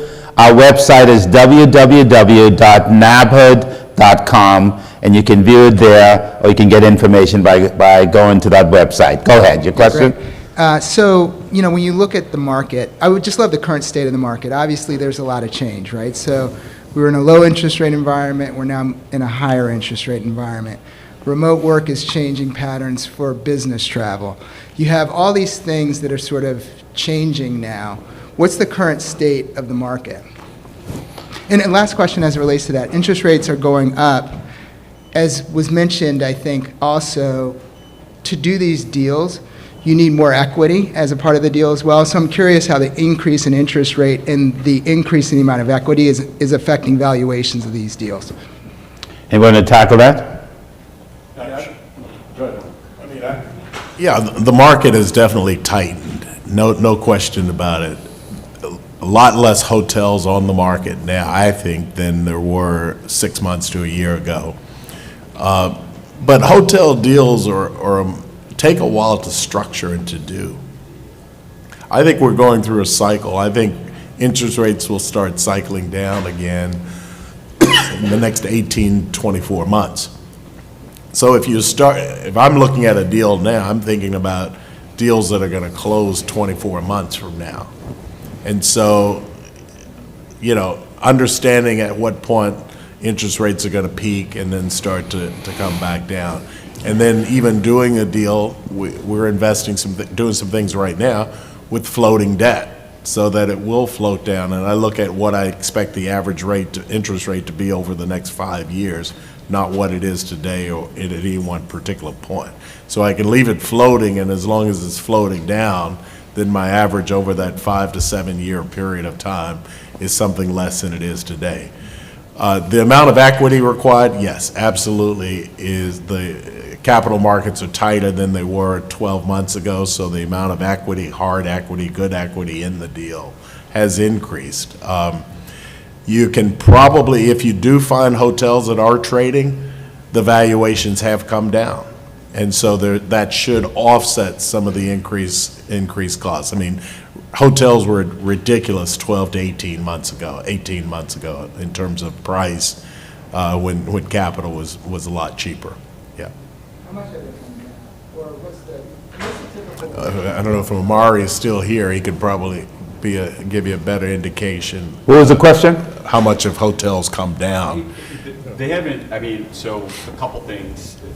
Their transaction volume has slowed down because there's a disconnect between buyers and sellers, and that's because hotels as an asset class are still performing really well, and they're well above 2019 levels if you look at top line. So, but interest rates have come up, so your return decreases. So a buyer wants to pay, this is the return I'm getting. A seller's like, nothing's changed from 6 months ago. I'm actually doing better at my bottom line.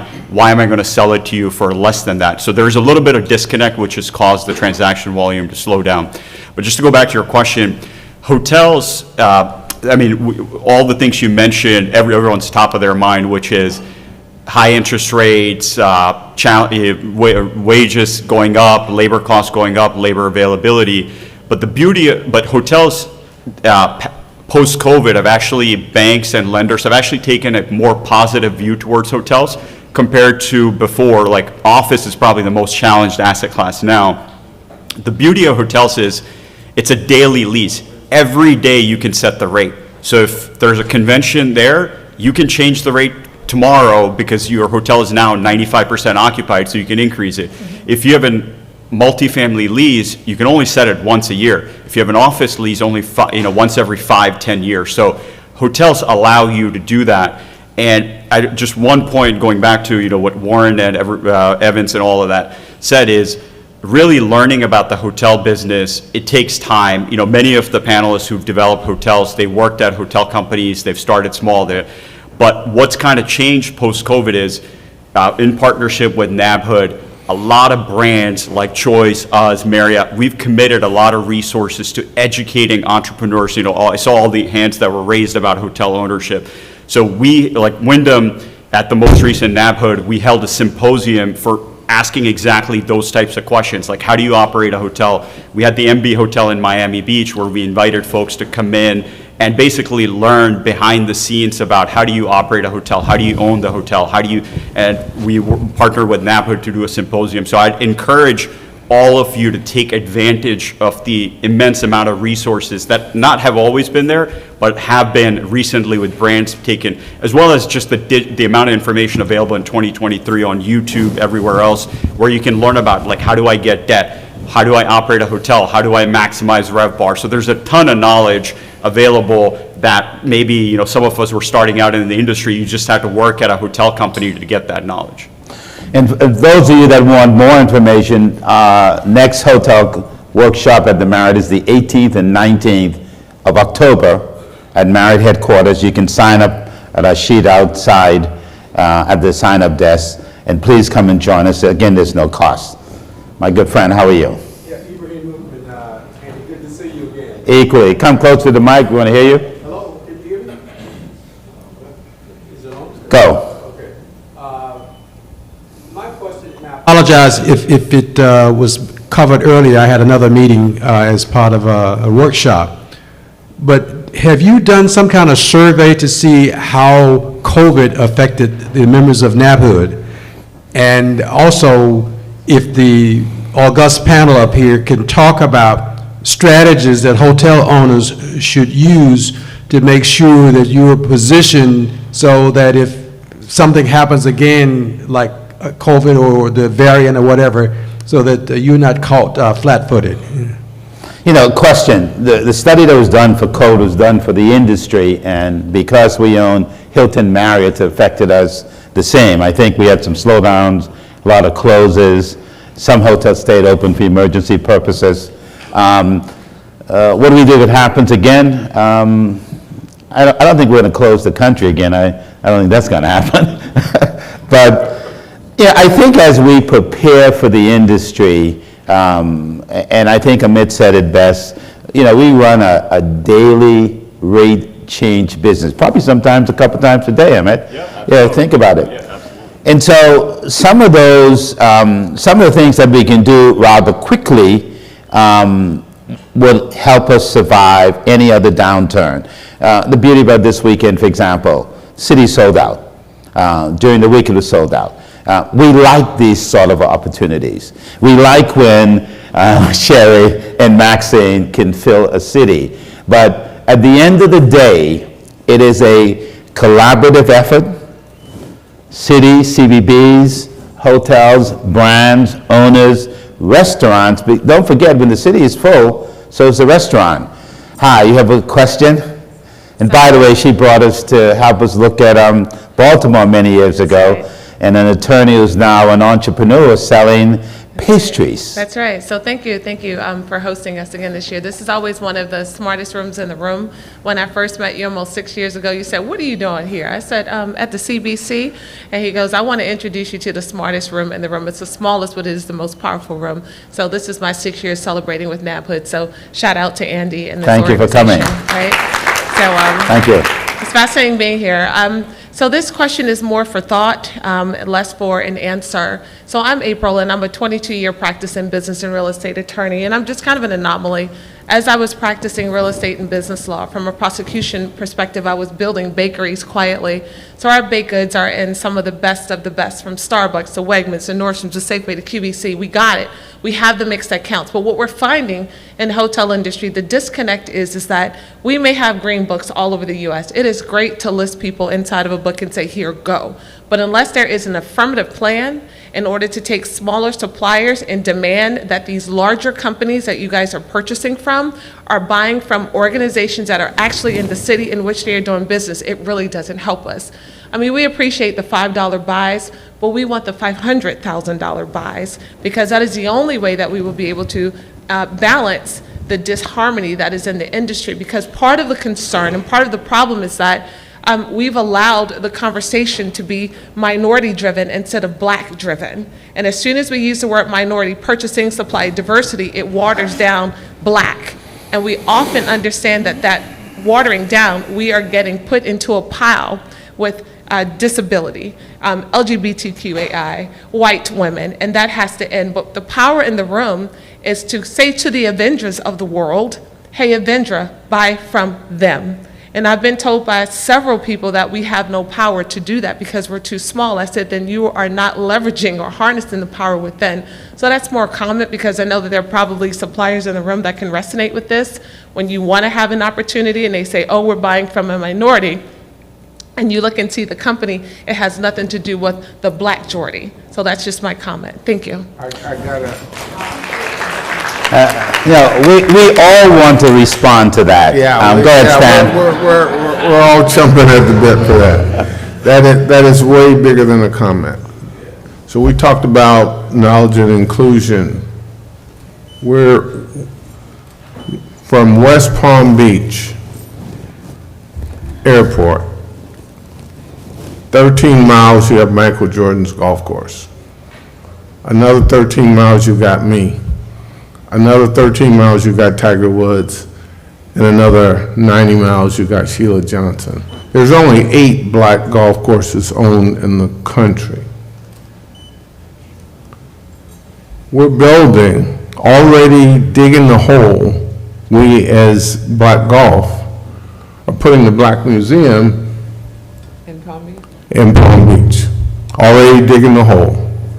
That's what the relationships, and if we got half of Black Golf, because there's only 8 golf courses Black in the country, only one person in history to own 2. We're making that kind of difference. So I wanted to jump in first because when I look at the generality of that question, I can't buy 1 ounce of fertilizer from a Black vendor, 1 ounce of pesticides from a Black vendor, 1 ounce of herbicides from a Black vendor, even though the #1 chemical salesman at General Motors is Black. There's 21 John Deere dealers, but I can't buy 1 tractor from a Black John Deere dealer. 21 Black, can't buy 1 tractor from one because it's a high-end, very expensive. 1 tractor for me costs about $60,000, some $70,000, but I can't buy 1. I'm buying a new set of carts, Club Car, Yamaha. I cannot buy one cart from a Black dealer. Golf represents $200 billion. 2% of its advertising worldwide, Black vendors. 1% of that is on one event, the Masters. So when we look at why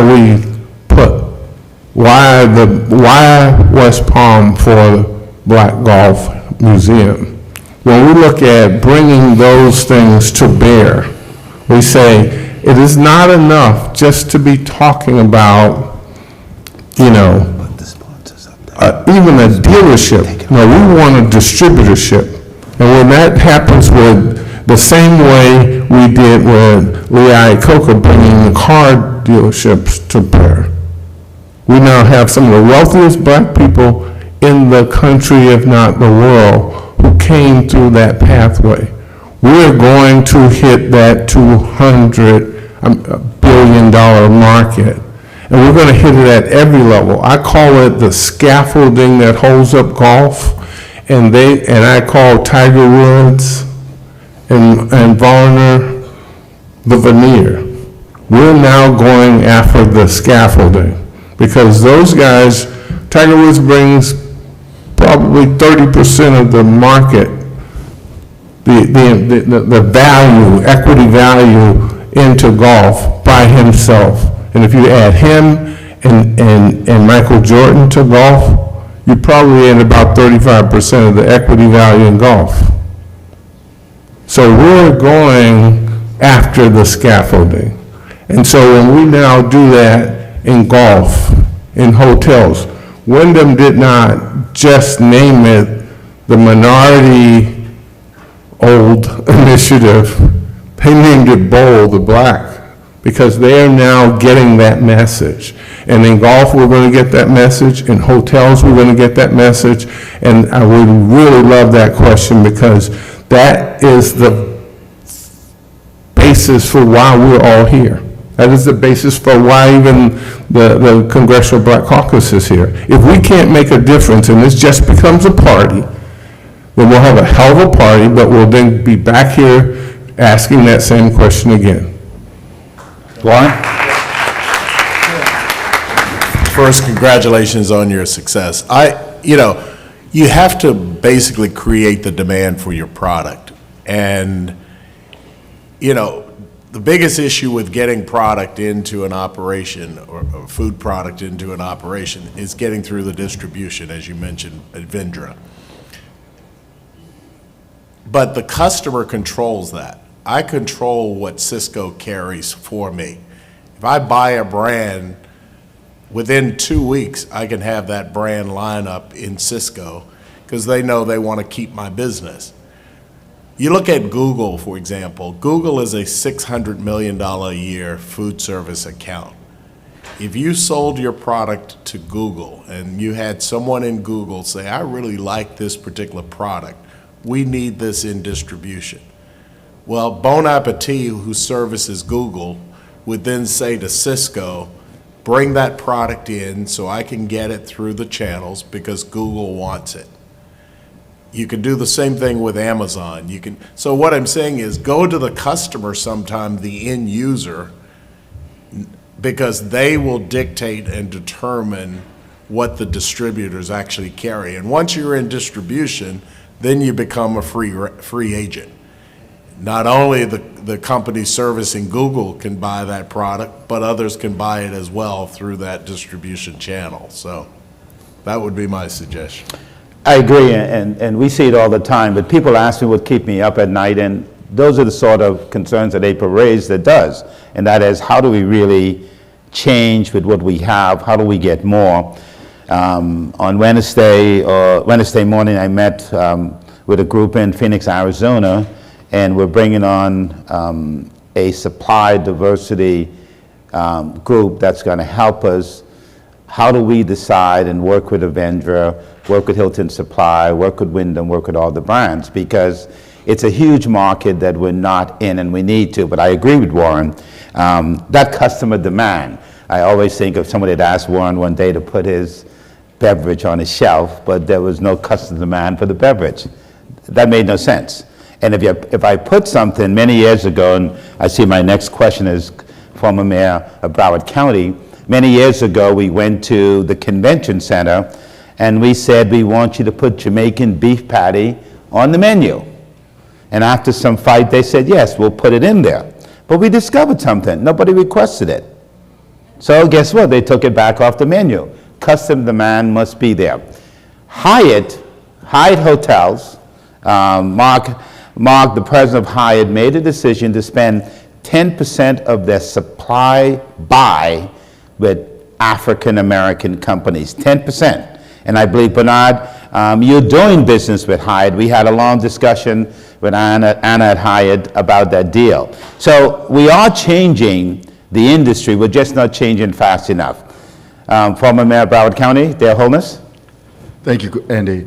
And thank you for the great information that you're imparting to us.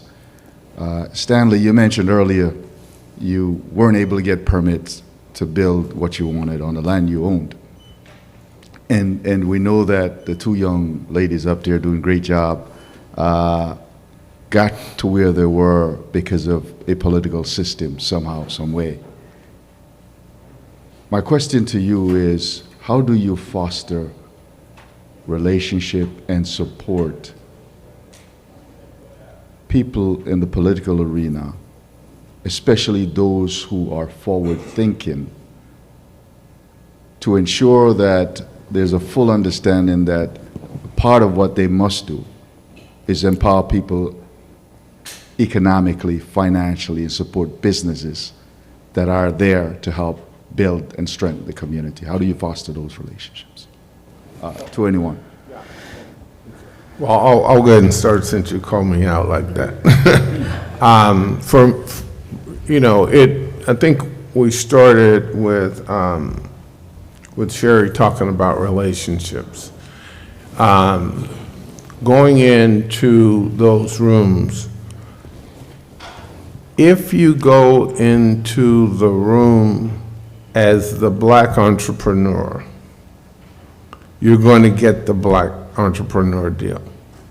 It's just that simple. Because they have a thought process and a mindset that is virtually impossible for them to think about me in the same frame as they think about Donald Trump. And my course is bigger than his. So going into the room, okay, I don't even think he owns his course. I really do own mine. But the issue there is you have to think about the deal and the relationship of the people that are in that room. Because and a lot of times we tend to also accept a small deal. $100,000, I still got to get that one out of my head. $100,000 to buy how many restaurants? That means that there was a relationship of value and trust. The earlier question about funding, you got to be creative sometimes, but politically, we're in Florida. Florida is one of the most challenging states for us on every level. Education, environment, medicine, economics, basic level of inclusion. I'm not going there. Don't even try it. But I'll just pass it over to say that we've got to make sure that we understand our power, understand our goals and objectives are very common to our counterparts and their goals and objectives. I can assure you, I have more in common. Florida's an agriculture state. I have more in common with those guys growing tomatoes and growing sugar cane, because I buy those pesticides at 400% more increase. I buy fertilizer at 400% more increase. I buy herbicides. And I also have a home or a couple of homes that I have to self-insure because the roof is over 15 years old. So when we look at the deals and we look at how we deal with those, for me, I have to lead by example.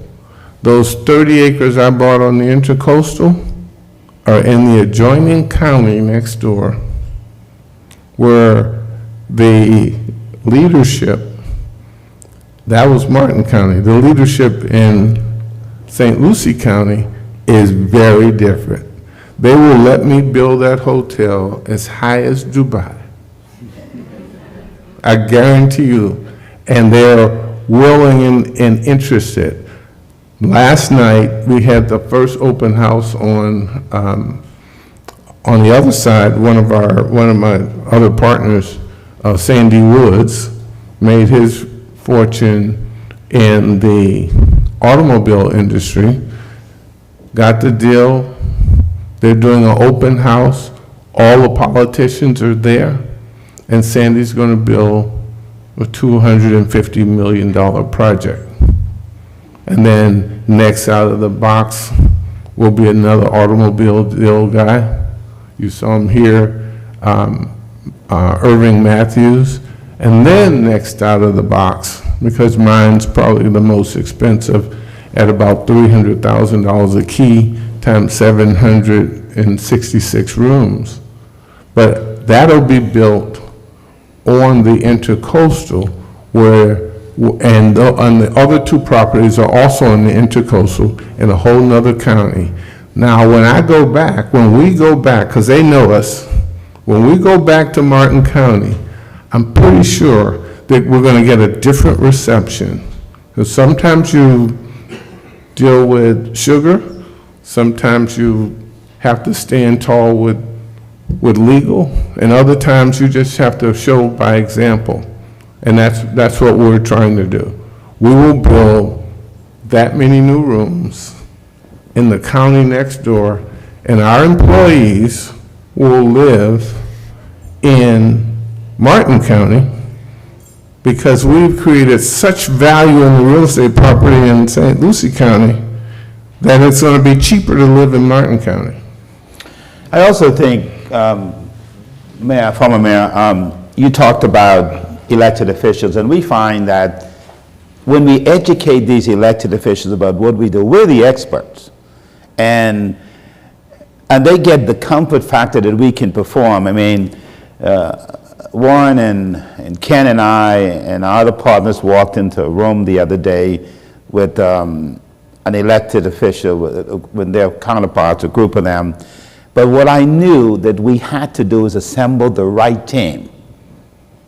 we had to assemble a team that gave those elected officials the comfortability that we can perform.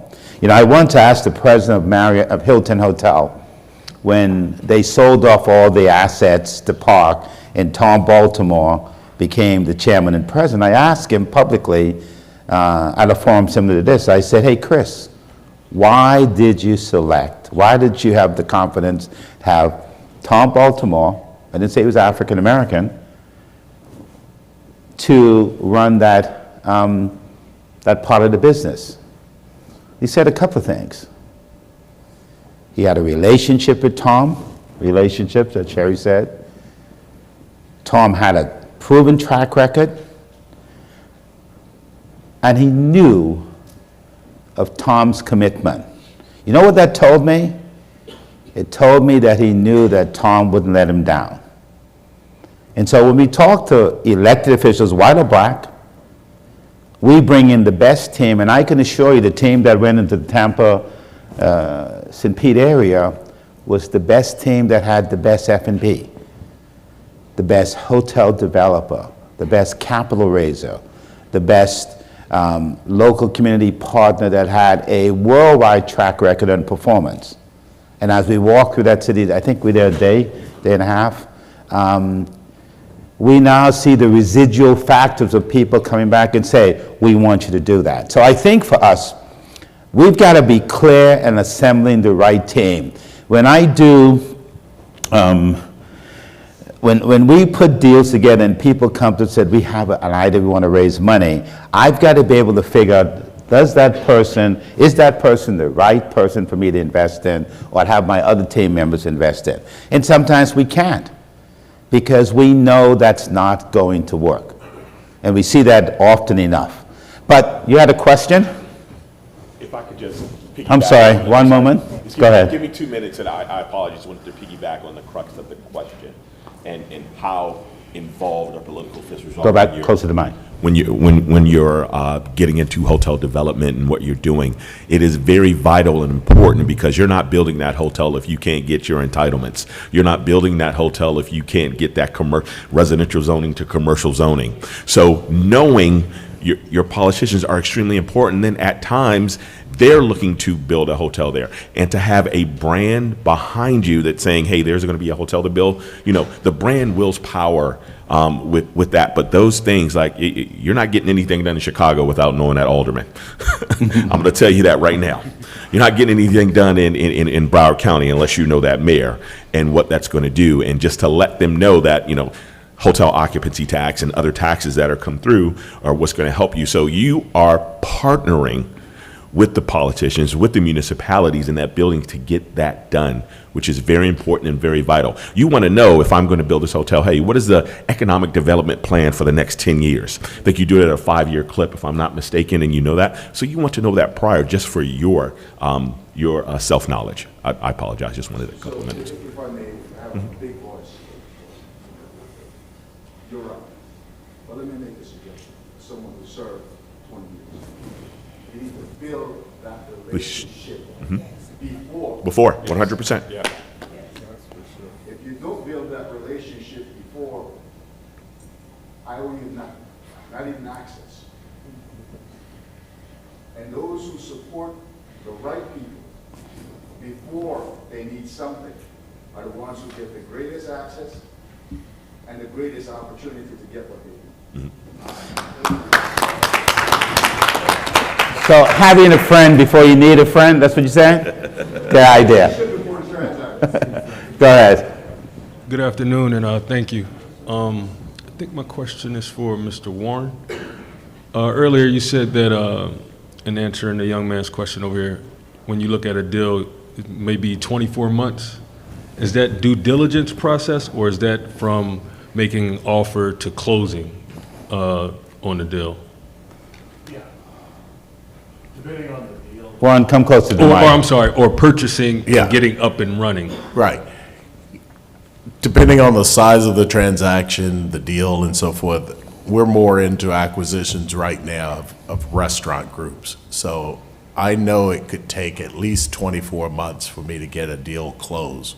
That's from negotiation to due diligence to, before we cut the check, the first check of payment. And I always say the first check because there's got to be an earn-out. If it's a hotel deal, if it's a real estate deal, a real estate transaction, it's still going to take better part of 12 months to get the deal done. So if you were doing a transaction 12 months ago with rising interest rates, you're going to run against, you don't know at what point the Fed's going to stop that raise. I think we at least now have a fairly good idea when that is going to stop.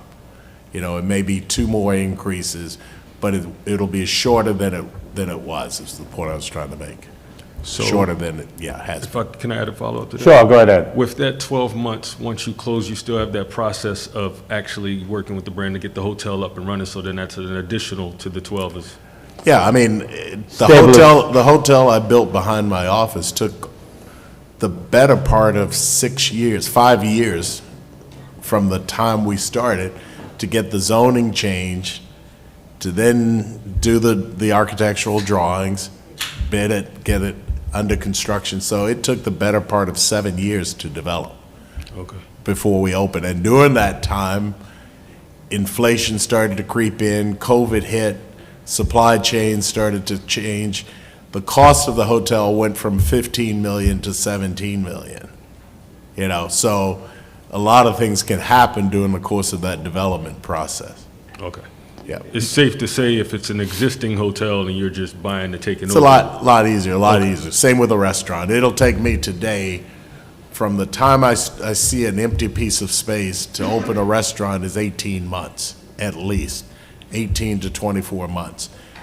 If I buy it, like I got a call on the way down here about an existing restaurant, I could live in Florida, in Fort Lauderdale, by the way. We could actually be into that property and open in 3 months. So big difference between existing and new. Awesome, thank you. Yeah. John, talk stabilization from the time you open a hotel to stabilization. Great, and just to follow up a little bit on that process as well, it all depends on, again, it goes back to the political connections and affiliations, how long that municipality is it going to take for you to get that entitlement if you're building a new hotel? How long is it going to take for you to get that zoning change? And those processes are a little bit different. Again, Warren's spot on, pretty much that 12 months to, break ground and 12 months to get it built. So bringing that hotel up and getting that hotel stabilization. So from a new construction, a little bit different than what it is from a conversion. A conversion can come of, one of 2 ways, whether it's an existing hotel, maybe it's an independent, it's a certain brand, and now you want to convert it to another brand, okay? Building that hotel and getting it up and running, number one, you want to make sure you've done your due diligence and have what's called a Smith Travel Research Report. You want to have a feasibility study done prior to getting that hotel. You want to make sure not just the brand is telling you it's good to put a hotel there, and not just it's good to put a hotel there, but you want that third-party independent study to say, hey, this validates sort of what we think and what we're going to do. That hotel, when it opens its doors, if you can get that hotel open, it's 100%, that's an incredible feat. That hotel typically is not going to come up to its stabilization until probably 3 to 5 years. So you want to make sure you have that perfect mix of average daily rate, the perfect mix of occupancy. Now, how are you going to get the knowledge of that hotel is in existence? Number one, it's your marketing. The brand is going to be there. The brand is going to have our national marketing campaign, but it is that management company and it's the boots on the ground that's going to make sure that hotel is successful. That partnership with the community, giving back to the community, making sure you sponsor those local soccer tournaments where you're buying the uniforms and different things of that nature. That stabilization time can ramp. Now, what you want to do is you want to have that marketing and management company in before to give you the direction for that stabilization. Just because you build it, it's not going to come. This is not the Field of Dreams, okay? It's not.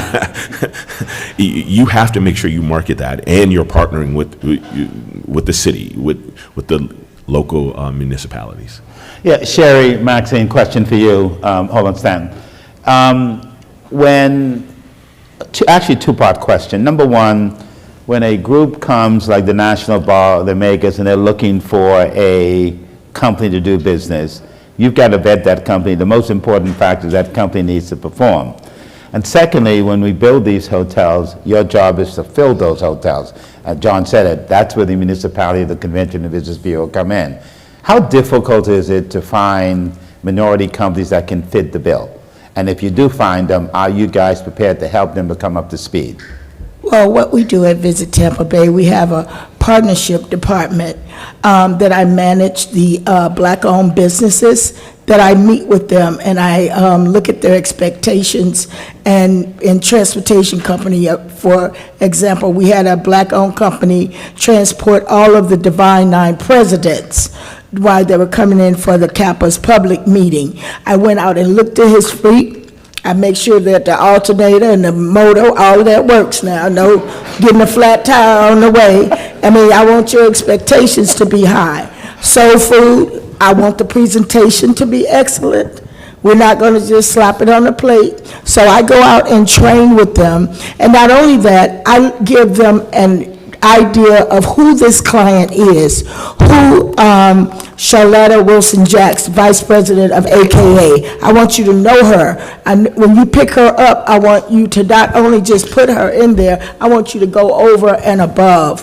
When she walks into the JW Marriott, I want the housekeepers, all of the front desk, the cooks, and lined up, welcoming them there. So that, again, gives your hotel, you know, that leverage, and that's your word you gave me, grind, you know, to take it to another level. And another part that I did in my career that I'm so happy, that they tell my boss, Santiago, we come to Tampa because of Sherry.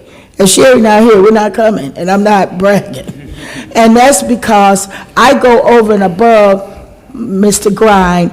I had a client, I'll say Church of God in Christ brought 20,000 people in 2019. The bishop wanted a side-by-side refrigerator in his room. And the hotel told me, the engineer and the housekeeper, no, we're not bringing a side-by-side. We don't have a side-by-side. And that's what he wanted, because all the church members were bringing the cakes and the greens and the dressing, and he's going to be there 9 days. I said, we're going to get this refrigerator. So I went down in the hood and went to Rent-A-Center, and I told Santiago, you're going to see a refrigerator from Rent-A-Center on my expense report, because we need to make this $18 million right now. Forget that. So I got the refrigerator. I said, meet me at the loading dock at the Marriott Waterside. Get me a dolly, go to engineering, get me an extension cord, and we're going to put this refrigerator. Guess what? He came back and signed a 2-year deal with $40 million. Relationships matter. Ingenuity too. Max said, Eddie Simmons said, no refrigerator, right? Yeah. Well, we educate our partners in the industry when we're having our minorities, our black groups that are coming in. We let them know who they are, what they're about, and what their needs are, and make sure that they're willing and ready to meet those needs. And then we bring in the customer and we introduce them to our partners, and we make sure that they ensure that what they're looking for, they're going to get. They ask the hard questions, they make the demands. They're not, you know, they don't go easy because it is the Palm Beaches. And when they make those demands, we make sure that the demands are met and the needs are met. So we educate our partners, and we educate them that when we bring this business in, it's very important to make sure that it goes through. Because like Tampa is very successful, that's how you get successful with building these relationships. And a lot of times, we don't have to go out to get the business or look for the business.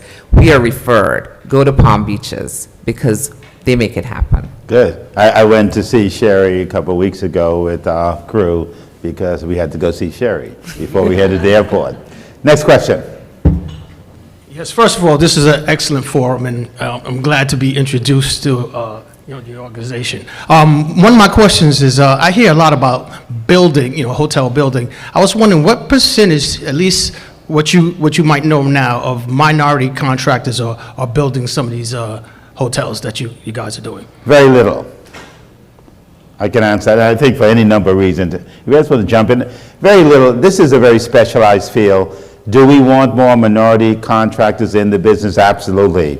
We've been working with the National Minority. I think somebody was here from the National Women Contractors.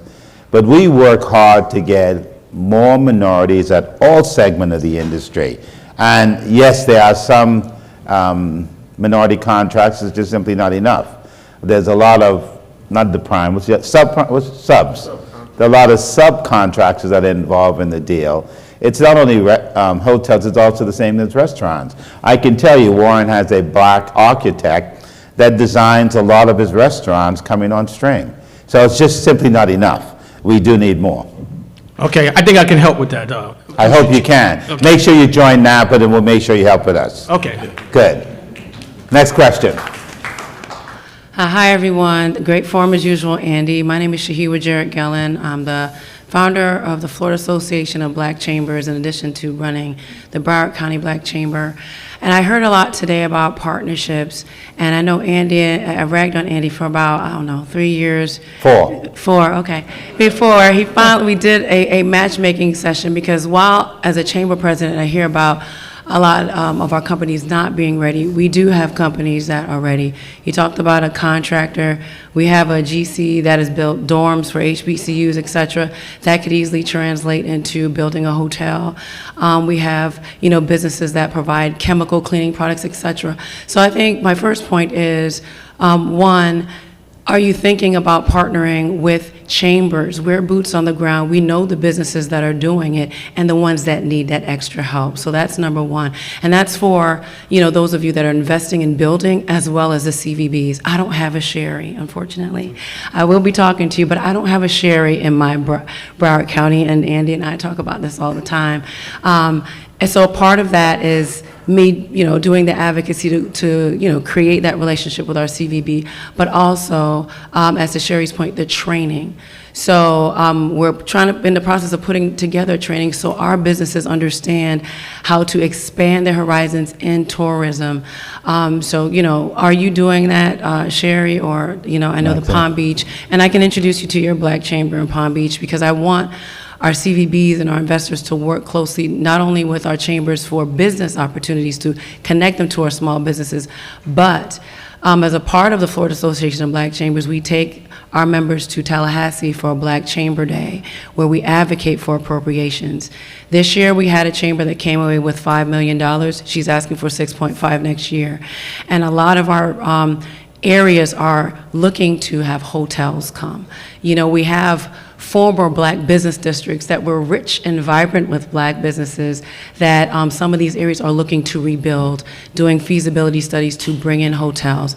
And so there are many ways that we're able to partner with you all. So I just want to know, have you all thought about that? And if so, how have you partnered with Black chambers in the past? Let me start off, and she knows this, and just for everybody's knowledge, we've made a commitment with Black chambers to help them and to partner with them, and Shahiva is helping us, and she's our lead point person with these Black chambers. But she's right. We're not doing enough. We need to do more. And in many communities, in talking with the elected officials, we want to do more. And I know Sherry is the queen of this stuff because it's relationships and partnerships. And I'm sure she can answer for herself in what she's doing in Tampa, so is Maxine. During the Super Bowl, the weekend, the entertainer wanted to buy soul food dinner from a Black-owned restaurant to feed all of the nurses. This was right after the pandemic in 2021. And I immediately had a relationship with the Black Chamber, and I'm really so involved in the Tampa community, and I know where to go. And so our Black-owned restaurant, Mama Soul Food, was able to supply 5,000 dinners to the Advent lunches that weekend the entertainer paid for. Ricky Smiley needed a church, Missionary Baptist Church, AME Church, to have the Super Bowl gospel event. I knew the Black Chamber, that I work with, I can go to them to connect that.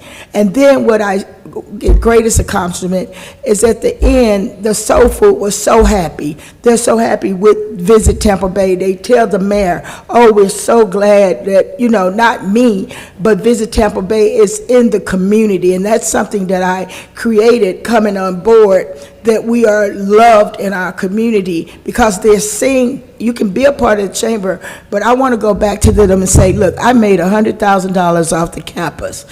the soul food restaurant off the weekend, he made almost $250,000, $300,000 off those dinners. So he's showing a return on investment. Just being a member means nothing. But what is the return on investment? So I have to go back to my friend. He's telling me grind. So we're going to come with that. And grind and relationships. Maxine? Well, in the Palm Beaches, we're certainly partnering with our Black Chamber. And recently, we have a department called Hotel Partnerships. And recently, we had a tourism summit. And that was for diversity, equity, and inclusion, where we focused and featured our Black businesses in Palm Beaches. It was a conference for 2 days of about 400 attendees, and it had hotels, business owners, investors, anyone that was interested in diversity, equity, and inclusion was there. And so the Black businesses, we had a vendor forum where they were able to come out and sell their wares and advertise who they are, and great publicity, great exposure to the community and what they represent and what they're able to do. Thank you. So, Sandy, I'm sorry. We would host our local businesses, mostly construction and lawn services and things like that. But just this last week, former State Senator Larry Lee Jr. and Chauncey Edwards, former retired Marine, we now have a facility. We have a new office and new building, and this week we had the first of what we think will be many for the Treasure Coast Black Chamber. And it was incorporated for years, but just one person doing, and so that is now a real deal. But we had to kind of build it step by step to get people to understand they have more in common than just competing against each other. And then now we are very formal.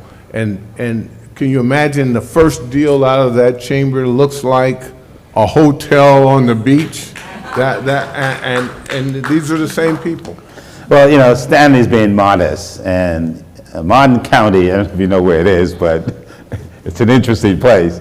So he had the nerve to have his birthday party invite 400 Black folks, but there were some other people there. And I stopped at the gate, and I asked the guard, is this unusual? He said, we've never seen anything like this before. But what Stanley had, he had Black chefs, musicians. He had people that had never had the opportunity to do business in an environment like that. And that's what NABHOOD is all about. And that's what the relationships we're building with the Chamber is all about. How do we change the paradigm? How do we partner with a young man that wants to do a restaurant, a club in Baltimore? Our goal is how do we make him successful? This is going to be the final question. We're running out of time. I want to give the panelists a minute to close, but Bernard, Metro Laundry, we're so proud of what you've done. Thank you. As a matter of fact, if you want to invest in the laundry business, I'm sure he'll take your money just as a hotel. Go ahead, Bernard. Well, first of all, I'm glad to be here. And he's a member of NABHOOD too. And yes, I'm a member That's of why I NABHOOD. talk to him when he calls me. Some people I don't talk to. Andy now, and we've been a member probably close to 10 years. And we've been to a number of the conventions that he's had. And so I've heard a lot of things that resonates with me, but it brings me back to a little bit of my history starting out, actually getting into the hospitality industry. I started out as a salesperson selling chemicals for a local small company, chemical company, and actually one of your restaurants at that time, Big Boys, was the first restaurant I went into to sell warewashing chemicals to. So that really brings me back to you, knowing you for a long time and what you've done in this area. We did thank you. I know that's a long time ago, but the restaurant I definitely remember and those times. I did that for 18 years and then decided to venture out on my own and start a commercial laundry. And I think, is it Vince? The golf courses. some of the things you said about getting vendors that can supply things that you need. I have that same challenge. In the laundry industry, it's no minority or MBEs that will supply the type of equipment that we have. Sure. It's always overseas, the equipment is very expensive, and so it would be great to have a MBE that you could go to and really get the quality equipment that we need to do the job for you. And for all the hotels, to me, what we provide for you guys is paramount, and for you to be able to sell your rooms and get people to come back. Because the first thing and the first presentation that they see is your rooms and your bedding and all of that. So for us, we take pride in what we do, and we compete at the highest level with the bigger companies. But quite frankly, in this area, being the only MBE, and maybe in the United States as far as I know, we do, and I guess I'm gonna toot my own horn a little bit, we do such a great job that we don't really have to send folks out selling, trying to get business. They're usually calling us for references and to come in and do the business for them. And we're at the point now, as Andy said, we need to grow some more. I need more space. We're doing about 50, 60,000 pounds a day and room linen for 35 major hotels in the city. So we can continue to grow. Our name speaks for itself, and I'm just looking for somebody to partner with me to make it grow and get bigger. Thank you. We like that idea, and I just want to add, thank you, Bernard, for that. We had a discussion with a major brand one day, and we were talking about not giving Metro business because they can do it. And my point is that if you give them the business, then they can grow and be successful. You're right. We want to find some partners to invest with Metro Laundry, as to invest with all of your businesses here, because that's what we do from a standpoint of the National Association of Black Hotel Owners. But we've just run out of time, and I'm going to give the panelists 1 minute to kind of wrap up their thoughts and what we do going forward, and how do we make more of an impact in the markets that we're in. Start with you, Maxine. Sure. The Palm Beaches, 47 miles of fabulous beaches, 39 municipalities. We're ready. We're right where we need to be. It's the time. We're ready to do business with the Black organizations. We're ready to welcome Black groups. We're ready to sponsor anything, the initiative, the students. We want to be a leader in this industry, so we're ready. Thanks, Maxine. Stanley? I've talked too much already, but I'm so glad to be here and to continue to participate.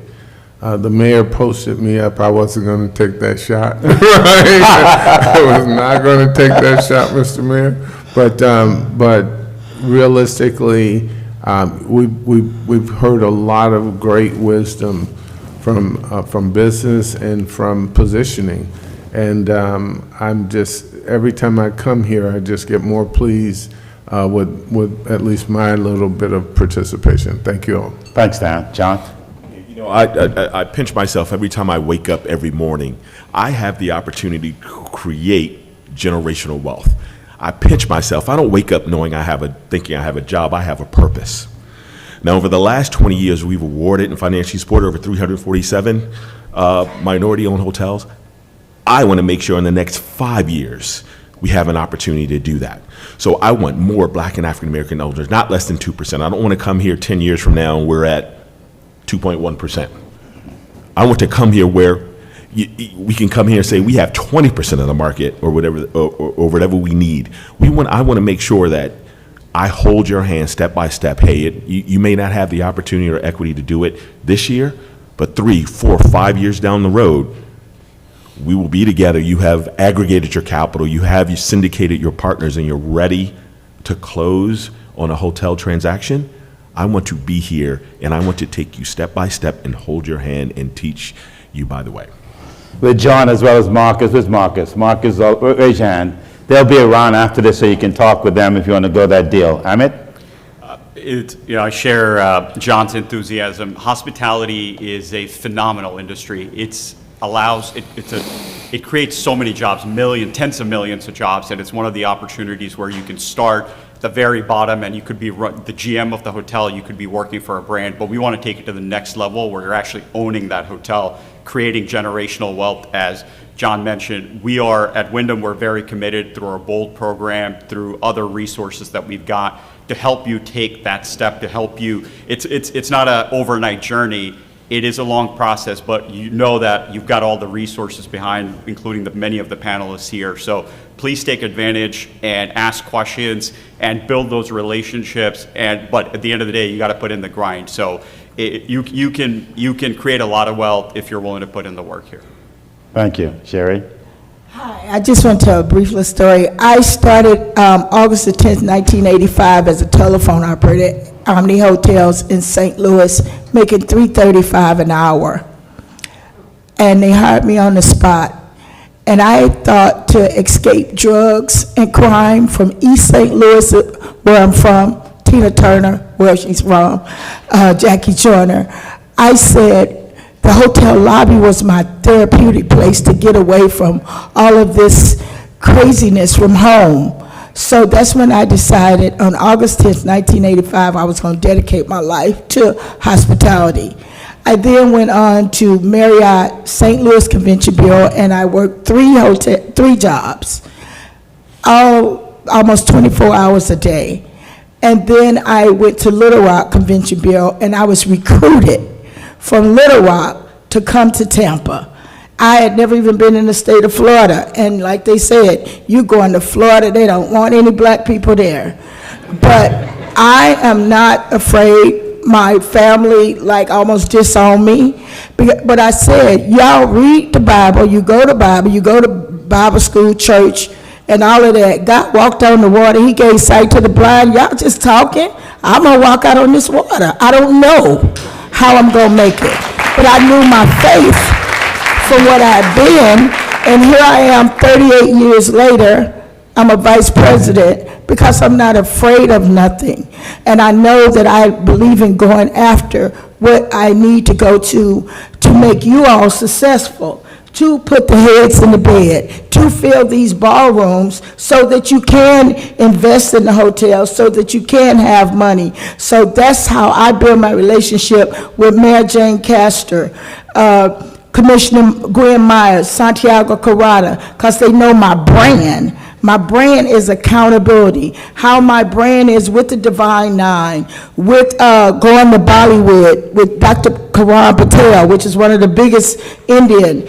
They told me, how you going to go to China? Santiago said, we don't have money to go to China. Dr. Patel said, we're going to send Shadi going to China. I brought the biggest Indian event in the United States to Tampa with 53,000 Indians where the Buccaneers play. So I'm not afraid, but what I want to be is effective. And it's not about me, because you can be the vice president all you want to, but if you're not putting the heads in the bed and making the money and doing the grind, it means nothing. So my brand, just like Marriott Hilton Choice, is important. And Visit Tampa Bay is very, very important to me. I'm very vital that I brand that destination, that I brand the city of Tampa, and I brand Visit Tampa Bay in an effective way, because that's branding my career too. Thank you. Thank you, Sherry. Warren, I want to see you beat that. I tell you, I can't walk on water. I can. You put me after a great speaker, and I appreciate it. I often joke, Andy, and I always talk about working for Andy without payment, but Andy works for us without payment, and I want to first thank Andy for his friendship and for his undying support. Thank you. When I started this company 31 years ago, I had three objectives. One, to make it a family business. Number two, to take care of my parents. And number three, to give back to the community. Two of those I've been able to accomplish. The third was a very open-ended objective that I could never check the box and say we've done all we can do. You know, I'm here to report today, not out of bragging, but we're able to give about $5 million a year in scholarships to HBCUs. Next month, we will write our second check for $1 million to Virginia State University and name the hospitality program after my parents, who both got degrees at Virginia State. And the reason I'm saying that is if I look at you as the African American community and I say I need your support for my business, I also have a responsibility to report back to you as shareholders what I'm giving back to our community.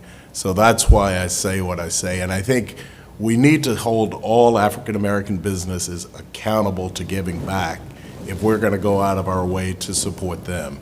It's a cycle that has to be completed. And so that's why I report today. So in closing, thanks, Andy, for your continued support. The trips we do together, I look forward to those. I have a lot of fun with Andy whenever we go. You know, there's always something going on, and it's a lot of fun. But both of us share the mission of trying to really help young people grow and be better as the next generation. I know a couple of you have said you want to talk after. Unfortunately, I got a 3-year-old at home who I'm already late for an event. I was supposed to be with her, so I'm going to have to run right out of here at the end, but thanks so much for having me. We'll make sure Brian stays so he can answer in your stead. Where's Brian? Brian is still here? Yep. Oh, there's Brian in the back room. He's got more answers than I do anyway. Thanks, Brian. Listen, thank you very much. This concludes, I hope, what we try to do is bring you some great information, help you move your career, your interest, your concern forward. I should also remind you that we have a workshop at Marriott, 18th and 19th. You can register outside. Again, there's no cost. Please join me in thanking the panel, the panelists. One of our greatest partnerships, in addition to the hotel brands, is with the Asian American Hotel Owners Association. And at the end of the day, we follow with them step in step to ensure that we can be successful. Thank you all. It's been great. Please visit our website, www.nabhood.com. Thanks again.